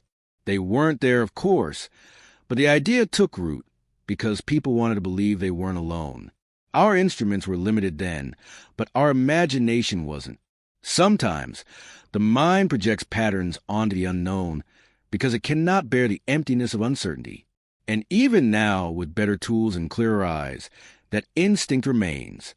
You look for structure in chaos, rhythm in randomness, meaning in noise. You do it in data. You do it in life. The mirror of science only magnifies a reflection. Yet there's something beautiful in that, too, because even when wrong, curiosity leads you somewhere meaningful. A mistaken observation still contains truth, not about the cosmos, perhaps, but about what it means to be human. You think of the Hubble Deep Field, that long, patient exposure that revealed thousands of galaxies in what seemed to be a patch of empty sky. It began as an act of faith, to look where nothing was expected and trust that something might appear. The result changed everything. But beneath the discovery was also a mirror, a reflection of human patience, hope, and audacity. Maybe that's what makes science so tender. It isn't a quest for control, but for connection. To measure the world is to reach toward it, to say, I see you, I'm listening. The data, in turn, replies in its own quiet way. It tells stories not just of stars and comets, but of the humans who dared to interpret them. When the astronomers studied 3IATLAS, they found inconsistencies, strange accelerations, glimmers of confusion. Each team proposed its own model, its own meaning. The same data birthed multiple truths. Some set out gassing. Others whispered radiation pressure. A few dared to wonder if it was something we had never seen before. You realize that data itself is neutral, but interpretation is art. Two minds can see the same numbers and glimpse entirely different universes. That, too, is a reflection, a perspective, a bias, a desire. The mirror doesn't judge. It simply shows. And isn't that the essence of the cosmos itself? It doesn't force you to see one truth. It offers patterns like gravity and lets you decide what to make of them. Meaning, like reflection, emerges through relationship. You imagine the first scientist to realize that the Earth orbits the Sun, not the other way around. What courage that must have taken, to challenge not just the heavens, but one's own certainty, to look into the data and see one's reflection rearranged. Science moves forward through that kind of humility, by realizing again and again that the mirror has more to show, that our view is incomplete, but our willingness to keep looking is infinite. You glance again at the data stream, glowing faintly on the monitor. It's beautiful in its simplicity, rows of numbers flowing like rainfall. Yet behind them are generations of thinkers who built the tools to make those numbers possible. The mirror extends backward in time, through Galileo's lenses, Newton's prisms, Einstein's equations, all of them reflections in the same endless experiment. To understand and be understood. Perhaps that's what draws you most. Not the discovery itself, but the act of looking. Every question opens a window. Every error reveals something unplanned. Even your mistakes shimmer, refracting light in unexpected directions. The universe seems to delight in this dance.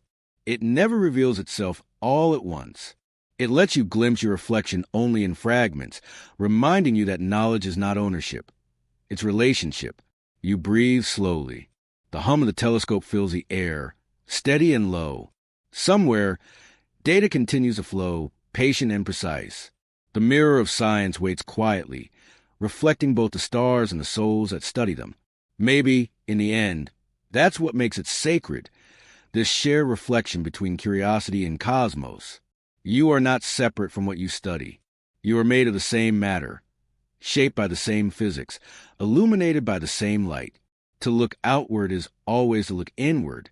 Every chart, every spectrum, every discovery is a reflection of the same desire, to find yourself in the universe, and the universe in yourself. The data fades from the screen. You sit in the dark, watching your faint reflection in the glass. It looks back at you, tired, curious, alive. The stars beyond it shimmer, distant yet familiar. The mirror holds both.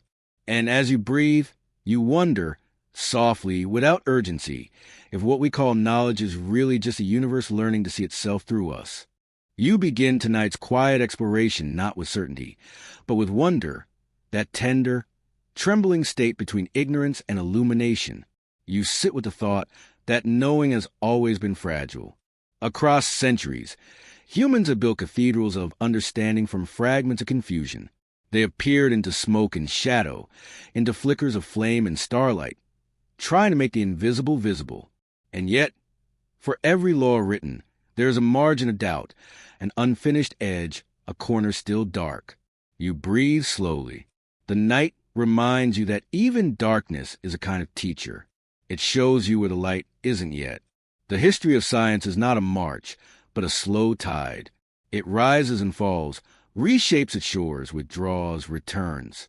You imagine the first thinkers, ancient astronomers tracing planets on cave walls, believing orbits to be divine signatures. You think of alchemists bent over glowing flasks, dreaming of gold but discovering chemistry. Of sailors using stars as compass points, not realizing those same stars burn with nuclear fire. Each mistake was not failure, but direction. Each false belief carried a grain of truth forward. You realize that knowing grows in layers. Like coral, it is built upon the bones of what was once wrong. Even now, in gleaming laboratories and silent observatories, mistakes hum quietly beneath progress. Instruments misread signals. Equations misbehave.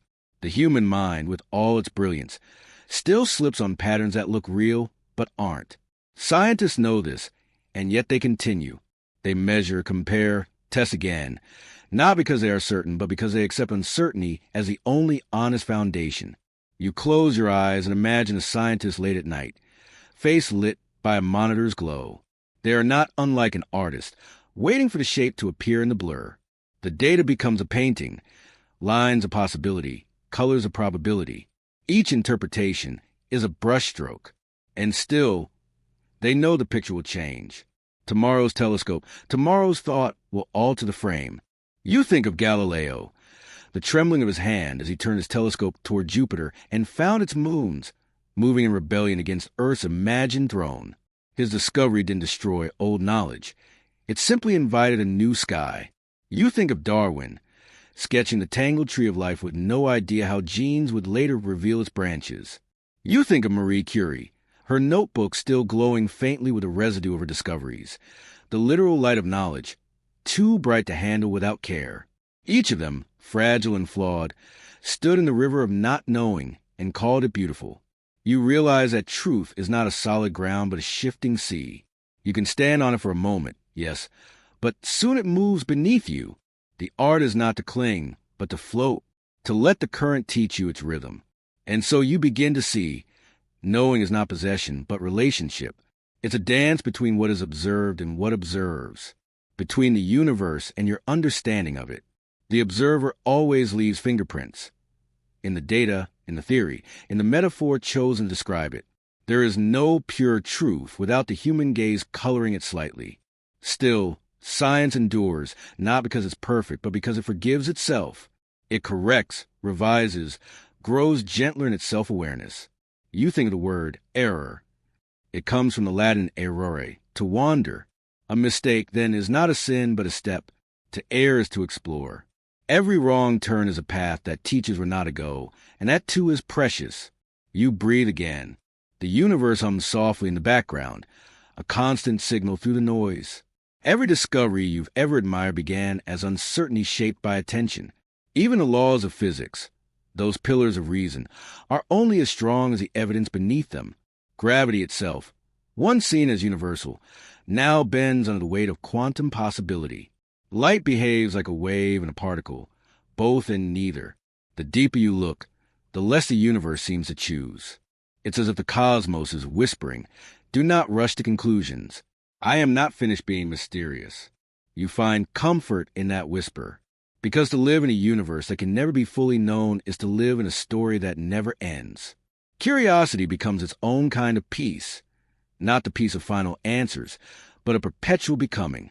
When you think of knowing as fragile, it no longer feels like a weakness.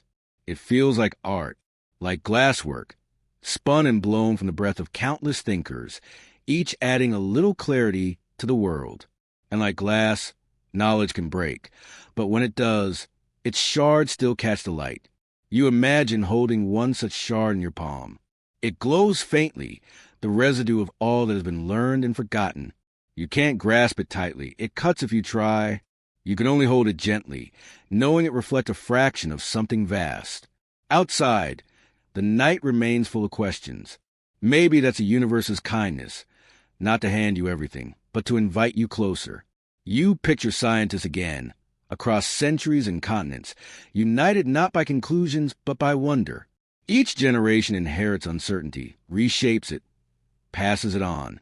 A fragile inheritance, yes, but a luminous one. You sense it now. The art of knowing is not about arriving. It's about listening, about letting curiosity breathe, about treating truth not as a trophy, but as a garden, something tended, not owned. And as you drift deeper into thought, a quiet understanding unfolds that the very fragility of knowledge is what keeps it alive. Because what can shatter can also be remade. You feel yourself leaning toward that idea, toward the edge where understanding dissolves into possibility. And in that gentle dissolve, a new question forms, one that glimmers just beyond reach. What if the act of not knowing is the most creative force the universe has ever made? You sit before the image again, that faint blur of light called 3IATLAS, traveling through the solar system like a secret in motion. The data streams in brightness curves, spectral lines, orbital paths. Cold numbers, measured faithfully by machines that do not dream. And yet, when you look, you feel the warmth of meaning rise behind them. The human impulse to explain, to believe, to turn what is observed into story. You realize that science is never just about data. It is also about the dance between data and interpretation, a rhythm set by curiosity and shaped by imagination. You imagine a room full of scientists, their screens glowing like small moons in the dark. Each looks at the same figures, yet each sees something different. One finds evidence of a natural visitor, a fragment from a shattered comet. Another whispers of something stranger, perhaps an artificial origin. A third reminds them all that uncertainty itself is a kind of truth.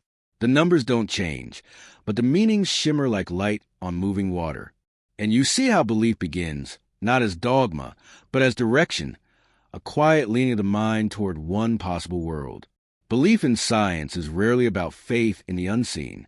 It's about trust in the instruments, in the colleagues who calibrated them, in the long chain of logic connecting one observation to another.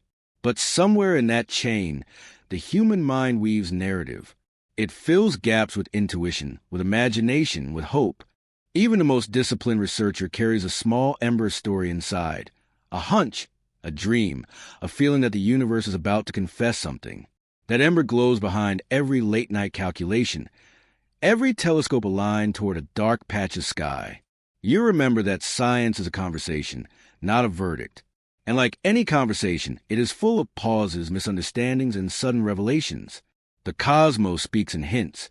Humans answer in hypotheses. Each paper published is an attempt to listen more carefully. You think of Einstein, how he believed so deeply in symmetry and order that he could not accept the randomness of quantum mechanics. His equations were brilliant, his instincts poetic, but his conviction held him at the edge of a mystery he could not embrace. Or think of Kepler, searching for harmony in planetary orbits, convinced they must follow divine geometry. only to find that truth curved differently, not in perfect circles, but ellipses.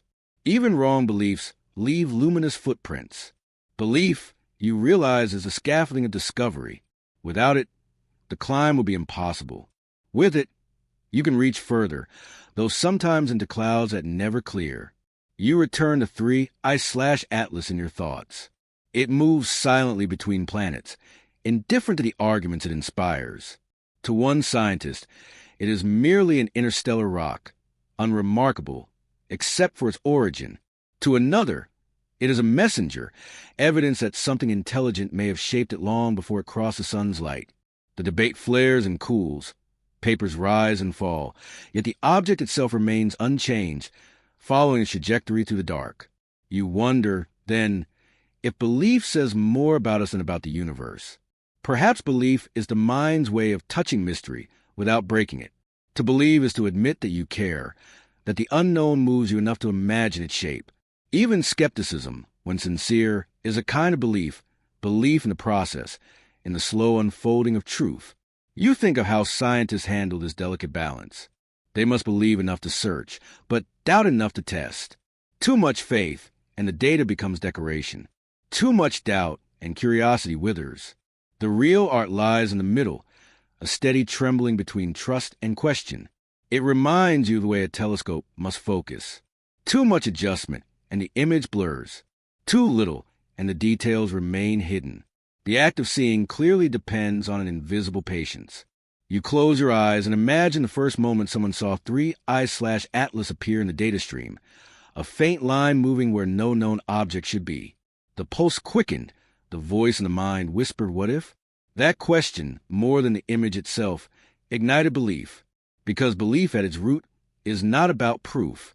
It is about direction, where the mind chooses to point its telescope. You recall the long history of cosmic misinterpretations.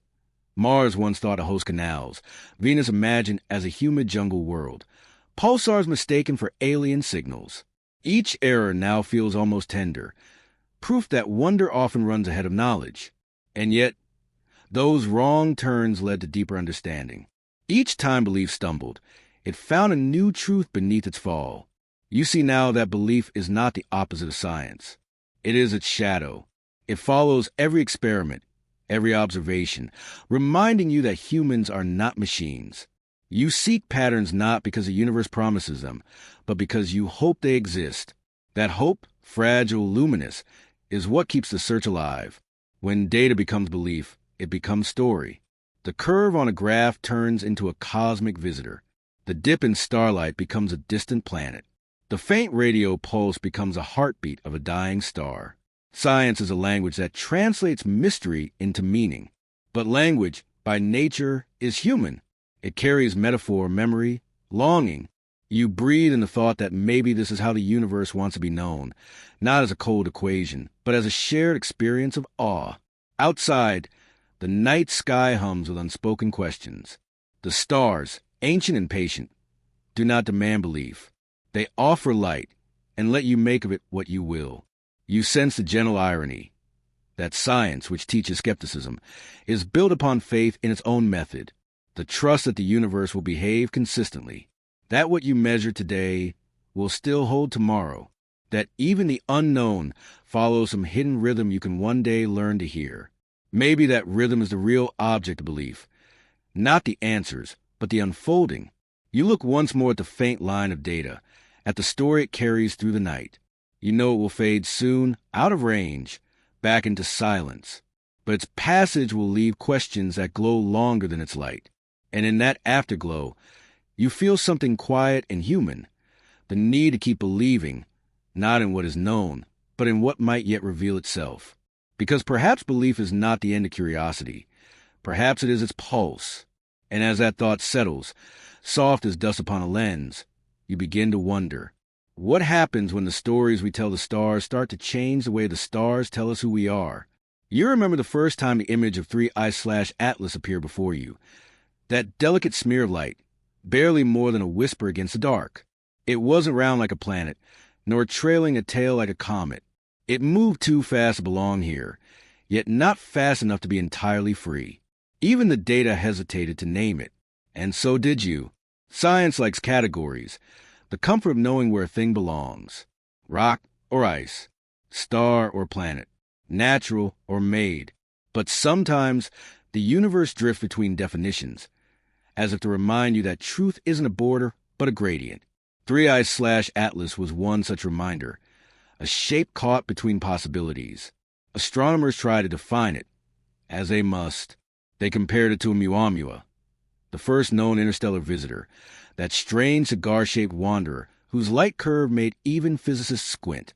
Was it tumbling, shimmering, accelerating ever so slightly, as if pushed by invisible hands?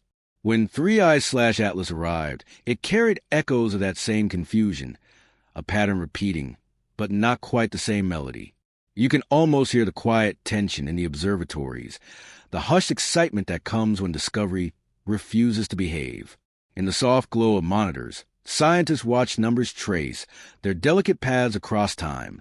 Every pixel, every curve, is a question waiting to be named. At first, some called it comet, but there was no visible coma, no vapor trail blooming in sunlight. Others thought it must be an asteroid. Yet its motion, its reflection, its strange dimming suggested something else. The data fluttered like uncertain wings, never quite settling. You begin to see that this uncertainty is not a flaw in science, but it's poetry. A thing that cannot be named lives in a moment of freedom. Not yet trapped in definition, not yet simplified into explanation. Between rock and light, between what is and what might be, lies a rare stillness, the breath before understanding. You think of how language works, how each word both reveals and conceals. To call something comet is to open one door and close others. To label it alien craft invites imagination but risks illusion. Every name is a kind of commitment, a narrowing of possibility. And yet, to not name it all feels unbearable. The human mind aches for edges. You recall the story of Pluto, once the ninth planet, then reclassified as something smaller, lesser, though no less wondrous. Its demotion hurt not because science changed, but because definition did. We care about labels because they shape the stories we tell. And 3I/Atlas, like Pluto, refused to fit neatly into any story we had written. Perhaps you think the universe isn't meant to fit. Perhaps it is meant to stretch us instead. The more you look, the more you realize that everything in nature resists our boxes. Electrons act like both waves and particles. Light behaves as both messenger and mystery. Black holes hide everything, yet define galaxies around them. Even life itself blurs at the edges, viruses existing in the gray between living and inert. Science, then, becomes not a system of answers, but a practice of balance. You stand at the threshold between known and unknown, holding both with open hands. The task is not to force one into the other, but to learn how to dwell in between. You picture 3I/Atlas again, its faint trail crossing the sky, its path bending gently as it slips past the sun. It has no allegiance to your categories, no interest in your arguments. It simply is. A visitor whose meaning is made not by what it tells you, but by what it refuses to say. You think of the phrase, a shape between definitions, and realize it applies to more than objects in space. It describes you, too. Your mind, always oscillating between curiosity and certainty. Your heart, pulled between wonder and reason. To live, to think, is to inhabit that same liminal zone where clarity flickers but never fully lands. Maybe that's why the story of 3I/Atlas feels personal. It is not just a scientific mystery, but a mirror for your own search for meaning. In a quiet way, the universe teaches humility here. Each time you try to draw a line, it fades. Each time you declare understanding, something slips just beyond reach. The cosmos seems to whisper, you do not need to know everything to belong here. The thought soothes you. It makes you see science not as conquest, but as conversation, a dialogue where both sides listen, where silence itself is part of the answer. You imagine the object leaving the solar system, its journey continuing unseen. Behind it, debates still ripple. Some scientists suggested a fragment of a long-dead world. Others think it may be a comet broken before it bloomed. A few, still, wonder if it carries a trace of something not born from chance. The truth drifts somewhere among them, like dust in sunlight, and you realize truth often exists not at the extremes, but in the middle, the quiet zone where definitions blur. The shape between categories is where understanding begins to breathe. You think of life on Earth, the first molecules assembling in some ancient tidal, neither fully chemical nor fully alive. A border moment, fragile and undefined, or of consciousness emerging from neurons that, alone, know nothing. Everything complex, every mystery being, begins as something in between. Perhaps 3I/Atlas is not so different. Maybe it reminds you that creation itself happens at the boundaries, between chaos and order, silence and sound, knowing and not knowing. In that thought lies a deeper comfort, because to live in such a universe means you are part of its unfinishedness, not an observer outside, but a continuation of its gentle becoming. You look again at the night sky. The stars shimmer like ancient punctuation marks in a sentence still being written. Somewhere between them, the unknown glides quietly, neither comet nor craft, neither message nor accident, just possibility in motion. And you understand, sometimes to name something is to end its mystery. Sometimes the kindest act is to let it remain unnamed a little longer. So you let 3I/Atlas drift without conclusion, a reminder that even the most advanced instruments can only see what fits through their lenses, and the rest, the vast in-between, waits patiently for a new language. You close your eyes and listen to that waiting. It feels like a hum of creation, a soft pulse of becoming that never stops. And as you drift toward sleep, you wonder if the shapes we can't define might someday help us see what definition itself has kept hidden all along. You drift through the quiet dark, the stars arranged like scattered thoughts across the sky. Somewhere between one heartbeat and the next, you feel again that pulse of curiosity, the small shimmer of not knowing. It hums softly beneath the calm of your mind, a vibration older than speech, older than fire.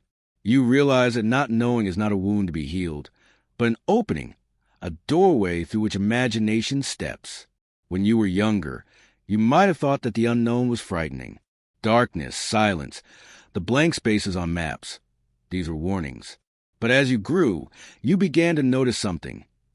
Every discovery begins where certainty ends. The unknown is not an enemy. It is a teacher dressed in shadows. Science, at its heart, is not a collection of facts. It is a collection of dreams disciplined by attention. Every question ever asked, why does the apple fall? What burns at the center of the sun? What lives beneath the ice? Began as a flicker of wonder. Before the equation, before the measurement, there was someone, somewhere, lying awake in the night, staring into the dark, asking, what if? You imagine Galileo at his window, holding his telescope like a prayer, not to command the heavens, but to listen to them. You imagine Marie Curie in the blue glow of her lab, unafraid of the invisible. You imagine all those unnamed observers who looked at the night and thought, perhaps it means more. They were dreamers, each of them. Their dreams just happened to leave equations behind. The unknown, then, is not a void. It is a mirror. It reflects what you are willing to imagine. When you look at the distant galaxies, what you see is not just light that has traveled for billions of years, but a reflection of your own persistence, your refusal to stop asking, your ability to believe in answers not yet found. There's a deep kind of peace in that realization. The universe is unfinished. Every question opens into another. You are part of it unfolding, a small consciousness daring to wonder. And even though your life is brief compared to the age of stars, the curiosity that lives in you is timeless. It belongs to the same rhythm that drives galaxies to spin, atoms to dance, and seeds to open toward the light. You close your eyes and think of dreams, how they begin in darkness, too. When you sleep, your mind wanders through uncharted terrain. You build worlds, dissolve boundaries, and test the impossible. You step into what you do not understand, and somehow you make sense of it. Perhaps dreaming is how your brain rehearses curiosity, how it keeps alive the art of exploring the unknown without fear. In both science and dreaming, the same rule applies. Uncertainty is fertile. It is not the lack of knowledge, but the presence of possibility. The unknown whispers, there is more to see. It hums in the silence between facts. It waits at the edge of what you think you understand. And every time you listen, you step closer to what might be true. You remember the stories of the early explorers, sailing into oceans without end, believing they might fall off the edge of the world. They carried maps filled with monsters and warnings, yet their ships still left the harbor. Why? Because the pull of the unknown was stronger than fear. That same pull hums now in the circuits of telescopes, in the equations written by physicists, in the quiet minds of dreamers staring up at the night. In a way, curiosity is the oldest form of faith. Not faith in answers, but faith in questions. Faith that somewhere in the vast and invisible, something awaits your understanding. And so you keep asking, you keep imagining. You let the unknown teach you patience, because not all truths arrive in human time. The cosmos, too, dreams in slow motion. Stars are born and die across billions of years. Galaxies collide like slow thoughts merging. Planets form, oceans rise, atmospheres breathe. To the universe, time is not urgency. It is meditation. Perhaps the unknown is not rushing to reveal itself, because it wants you to learn the rhythm of stillness, the art of watching without control. You feel that rhythm now, the slow unfolding of what cannot yet be known. The future hums just out of reach, and you realize that knowledge itself is a horizon that keeps moving. The closer you come, the more it expands. The point is not to reach it, but to walk toward it, to let the journey become the meaning. And what a journey it is. Every time a particle is discovered, a new mystery appears beneath it. Every time a telescope peers deeper, the darkness grows wider. You might think that means progress is impossible, but it is the opposite. Progress is a widening, the willingness to keep asking even when the answers multiply. You take a slow breath. The air feels like starlight made gentle. You think of how your brain, this fragile organ of neurons and dreams, is capable of holding galaxies in thought. It builds models of time, light, gravity, and life. It imagines what has never been seen. The unknown invites it to grow, to stretch beyond survival into wonder. Maybe that's what dreaming really is, evolution in the mind, a rehearsal for discovery. When you imagine what does not yet exist, you train yourself to recognize it when it finally arrives. You learn to be at home in uncertainty. There's beauty in not knowing. It means the story isn't finished. It means there are still new colors to name, new forces to uncover, new symmetries hiding in the noise. The unknown is a soft fabric of reality, not empty, but waiting. When you let it surround you, you begin to feel that everything, from the trembling of atoms to the swirl of nebulae, is made of questions gently answering themselves. You look again at the stars. Each one, a question that glows. Each one, a possibility. You can almost hear them breathing, a soft cosmic rhythm that says, keep wondering, keep dreaming, keep becoming. In this light, the universe feels less like a puzzle to be solved and more like a poem to be read slowly. You are both the reader and the line being written. The unknown does not demand certainty from you. It asks only your attention, your openness, your willingness to see beauty before you understand it. And so you listen. You let the silence between stars fill you. You feel the space inside your thoughts expand, a quiet infinity unfolding inward. You realize that the unknown has never been outside you. It has always lived within, the same darkness that lets dreams form their first light. You smile softly. The world feels vast again. The questions that once felt heavy now feel like wings. You don't need all the answers. You only need the courage to stay curious. Because in the end, every mystery of life, of mind, of universe begins with the same small breath of wonder. What if? You exhale that thought into the night. The air carries it upward, and for a moment, you imagine it joining the long conversation of stars, questions, drifting forever through the dark, becoming light. And somewhere beyond that light, something else is waiting to be asked, something that will lead you gently toward the next dream. The night around you softens, and for a moment, the stars outside seem to echo the stars within. The telescope that once looked outward now turns inward. The vastness you sought in space begins to shimmer beneath your skin. It is humbling to realize that the same laws that govern galaxies also whisper in the small, electric storms of your brain. You close your eyes and feel the hum of your own cosmos, the quiet constellations of neurons lighting, firing, fading. Inside your skull is a sky in constant motion, each spark a miniature sun. Your thoughts drift like comets, tracing luminous paths across the darkness of consciousness. You are, in this quiet way, your own universe observing itself. Your brain, though smaller than a fist, contains billions of neurons.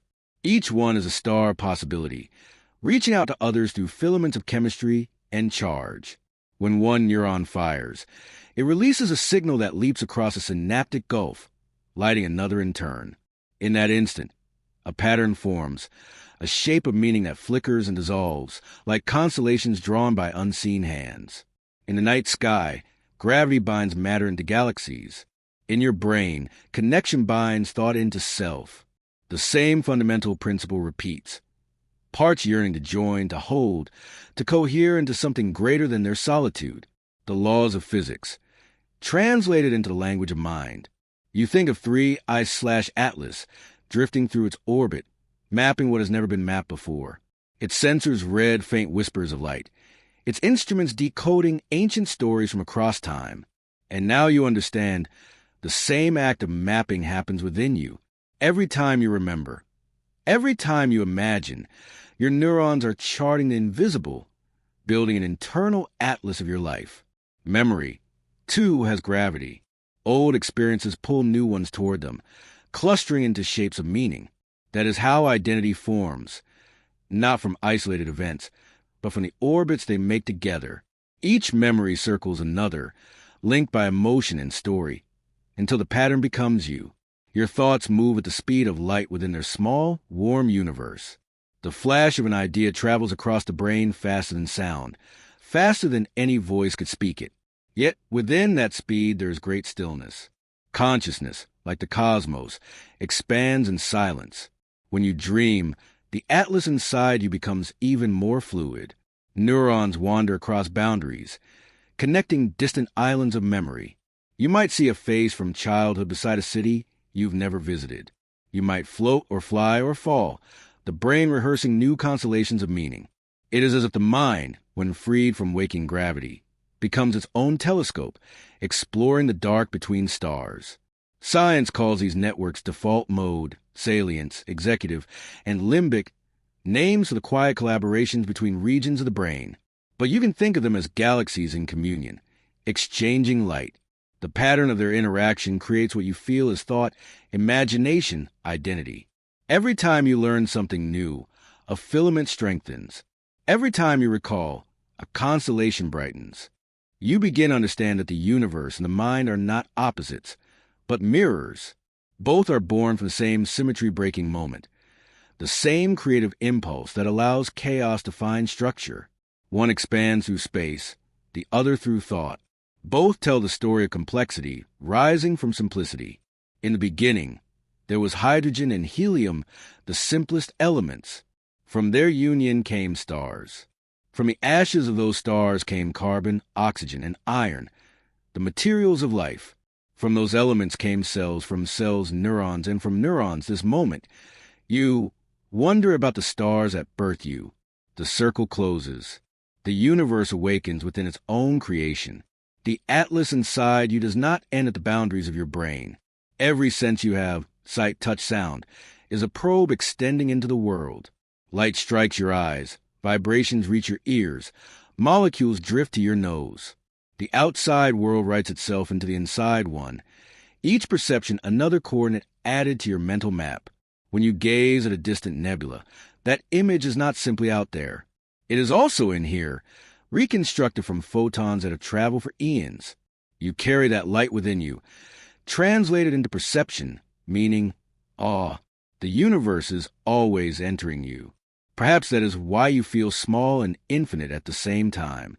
You are made of matter that once burned in ancient suns. Every breath you take was exhaled by trees, oceans, and stars long dead. You are not just observing the universe. You are participating in it. Consciousness is the cosmos becoming self-aware. Even silence inside your mind has a structure. Between one thought and the next lies a pause, a small space where potential waits. It is the same pause that separates stars, the same stillness that allows galaxies room to move. The quiet inside you is not empty. It is the fertile vacuum from which the next idea will bloom. You can trace your thoughts like astronomers trace orbits. Some ideas return again and again, looping predictably, comforting in their familiarity.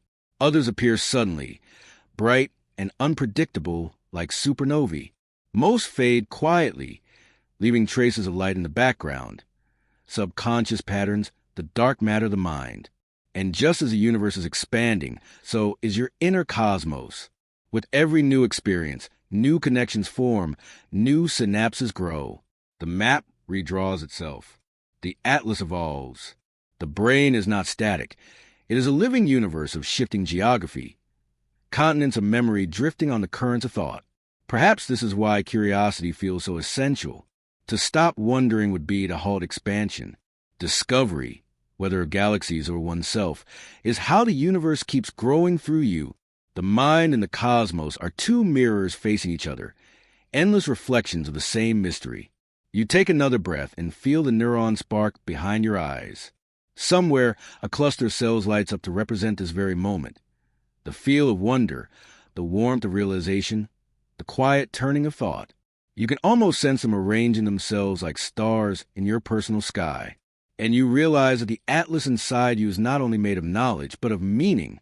Each connection you form, each act of empathy, imagination, or love reshapes the landscape.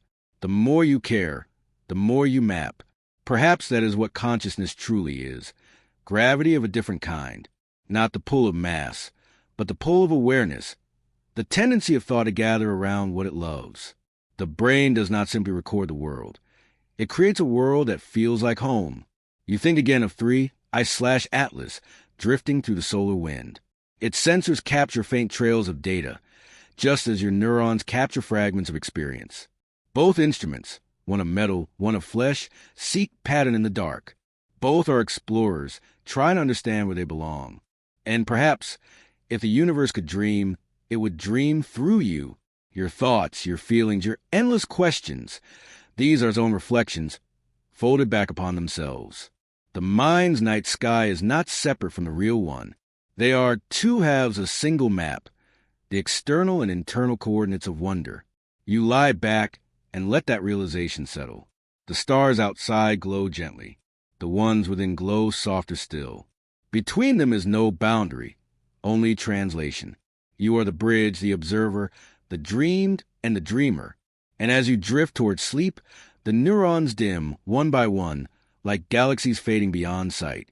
But even in rest, the atlas remains, alive, unfolding, mapping the edges of tomorrow. Because somewhere, deep in that inward sky, a new question is beginning to form, a question that will guide you into the next horizon of thought. It begins quietly. No fireworks, no trumpets. Only a small adjustment in numbers, a curve that fits a little better, a noise that finally resolves into pattern. The scientists watching 3I/Atlas don't shout or cheer. They breathe. They let the data settle in their minds like morning light through fog, each photon making the world slightly more visible. You feel this slowness, too, the way knowledge arrives not as thunder, but as dew. There's something deeply human about that patience, about letting the unknown reveal itself at its own pace. In the beginning, the object was only a smear of light against the black. Then it became a line, then a set of coordinates, then a curve through time. Now, with more telescopes watching, its path sharpens into a story. It is neither rock nor ice alone, not comet nor asteroid in the ways you once defined them. It carries a tail, but faintly like memory, not motion. Its orbit suggests exile, not belonging. And yet, as the numbers refine, you begin to sense that exile might be the wrong word. Perhaps it is just passing through, a traveler whose home is the journey itself. The mind loves definitions. It wants the comfort of names. You think of how early astronomers once misread planets as stars, how comets were feared as omens, how even the moon's face was once interpreted as a divine message. Every time, the unknown made us invent language, story, explanation. The unknown makes poets of us before it makes us scientists. Now, as you watch 3I/Atlas glide through its slow arc of light, you understand that the scientific process is less a hunt for answers and more a long morning, the slow dawning of vision after a long night of dreaming. You do not rush it. You sit with a half-light, knowing that the world reveals itself in gradients. Each new image in the telescope adds another brushstroke: surface reflectivity, rotation rate, mass estimates, chemical hints. The pattern begins to whisper what it is made from, of where it might have begun, and though it's still too soon to claim certainty, you can feel the edges of the mystery softening. You imagine the astronomers in their control rooms, faces lit by the glow of monitors, their minds swimming through data oceans. Somewhere, one of them smiles at a small correlation others missed, a sign that the models are converging. The sky, once unknowable, now leans closer. But even in this closeness, you sense humility. Every equation written tonight will someday be replaced. Every confident model will fade like the trace of a comet's tail. Knowledge, you realize, isn't built from permanence but from revision. Each discovery is a draft, a momentary arrangement of meaning before the next refinement begins. You take comfort in that, in the way truth behaves more like weather than stone. It moves, it breathes, it waits for you to adjust your sight. Somewhere deep in your thoughts, the metaphor shifts. You start seeing the process not just as astronomy, but as a mirror of how your own mind learns. How you, too, come to understand yourself in slow dawns, through patient reflection, through mistakes turned into insight, through years of circling the same questions until the answers feel like morning warmth on your skin. Understanding isn't a strike of lightning. It's the sunrise after long darkness. It is a gradual merging of shadow and light until you no longer know where one ends and the other begins. You remember how 3IATLAS first entered the story. Fast, strange, misunderstood. It made the scientific community tremble with excitement, then confusion, then humility. Every hypothesis, from alien probe to ancient debris, reflected more about human imagination than about the object itself. And yet, wasn't that the point? Every guess was a form of reaching out. Every theory was a dream of connection. Slowly, the frenzy faded. The light curve stabilized. The wild possibilities narrowed into calm probabilities. What remained wasn't disappointment, but something gentler: respect. The universe had given you a puzzle, not a miracle, and somehow that felt even more sacred. You think of how light travels. The photons leaving their source years ago, carrying messages across vast emptiness, arriving at your detectors only now. In that delay lies the essence of all discovery. What you see today began long before you were ready to understand it. Knowledge is always a form of time travel, a meeting between what has been and what is finally clear enough to see. And so the dawn continues, slow and tender. The models adjust, the simulations hum. Somewhere, data becomes narrative.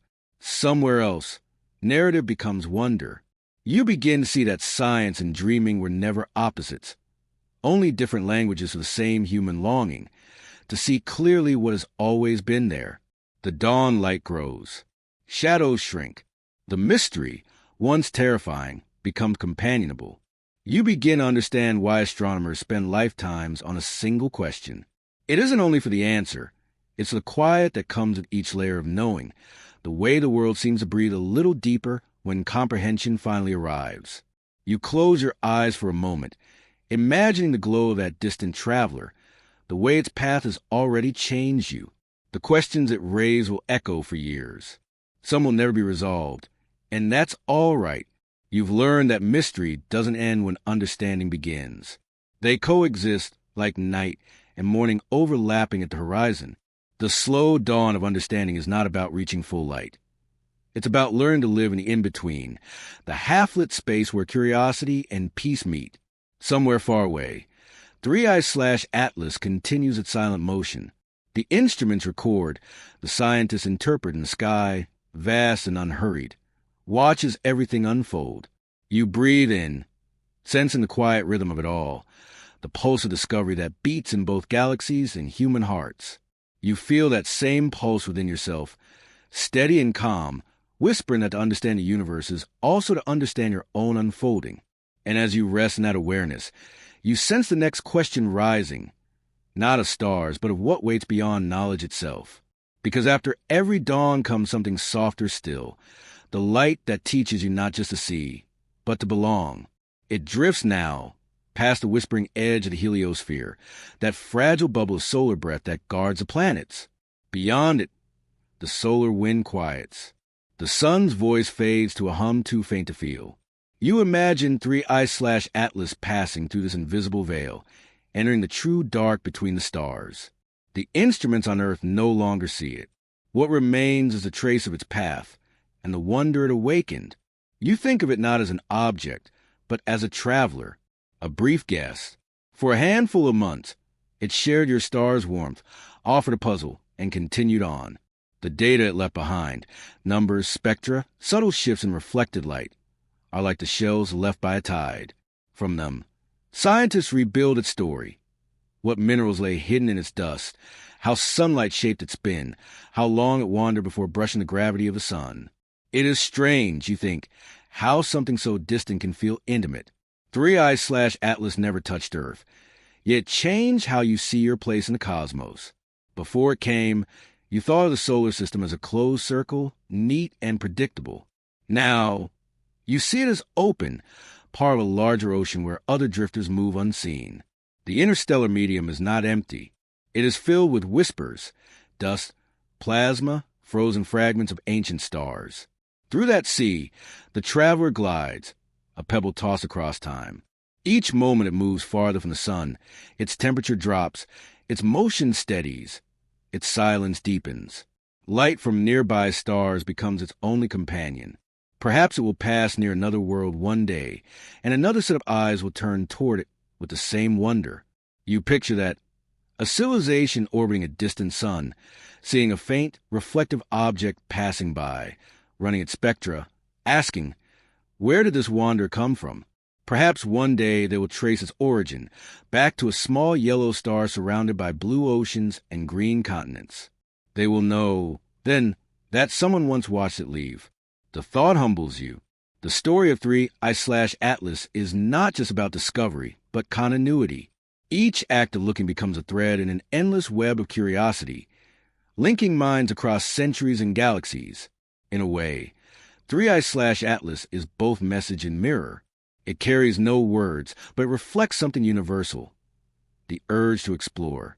When scientists mapped its trajectory, they were also mapping their own longing, the desire to see beyond what light allows, to extend consciousness into vast unknown. And so it continues, past the orbits of Neptune and Pluto, past the frozen realm of the Kuiper Belt, where sunlight is a faint ghost. Here, the boundary between belonging and beyond grows thin. The traveler enters the interstellar gulf, where distances lose meaning and even the concept of home dissolves. You imagine its surface, pitted and dim, still holding the memory of the sun's last warmth. Cosmic rays strike it like slow rain. Grains of interstellar dust brush its hull. Its journey will last longer than human civilization, longer than the continents, longer than the languages spoken today. It may outlast the Earth itself. There's comfort in that thought. The persistence of motion, the endurance of a small, quiet traveler carrying the memory of your solar system through eternity. It is a seed cast into the dark, though it will never sprout. Its existence alone is enough, a symbol that wandering is not aimless, that distance does not erase meaning.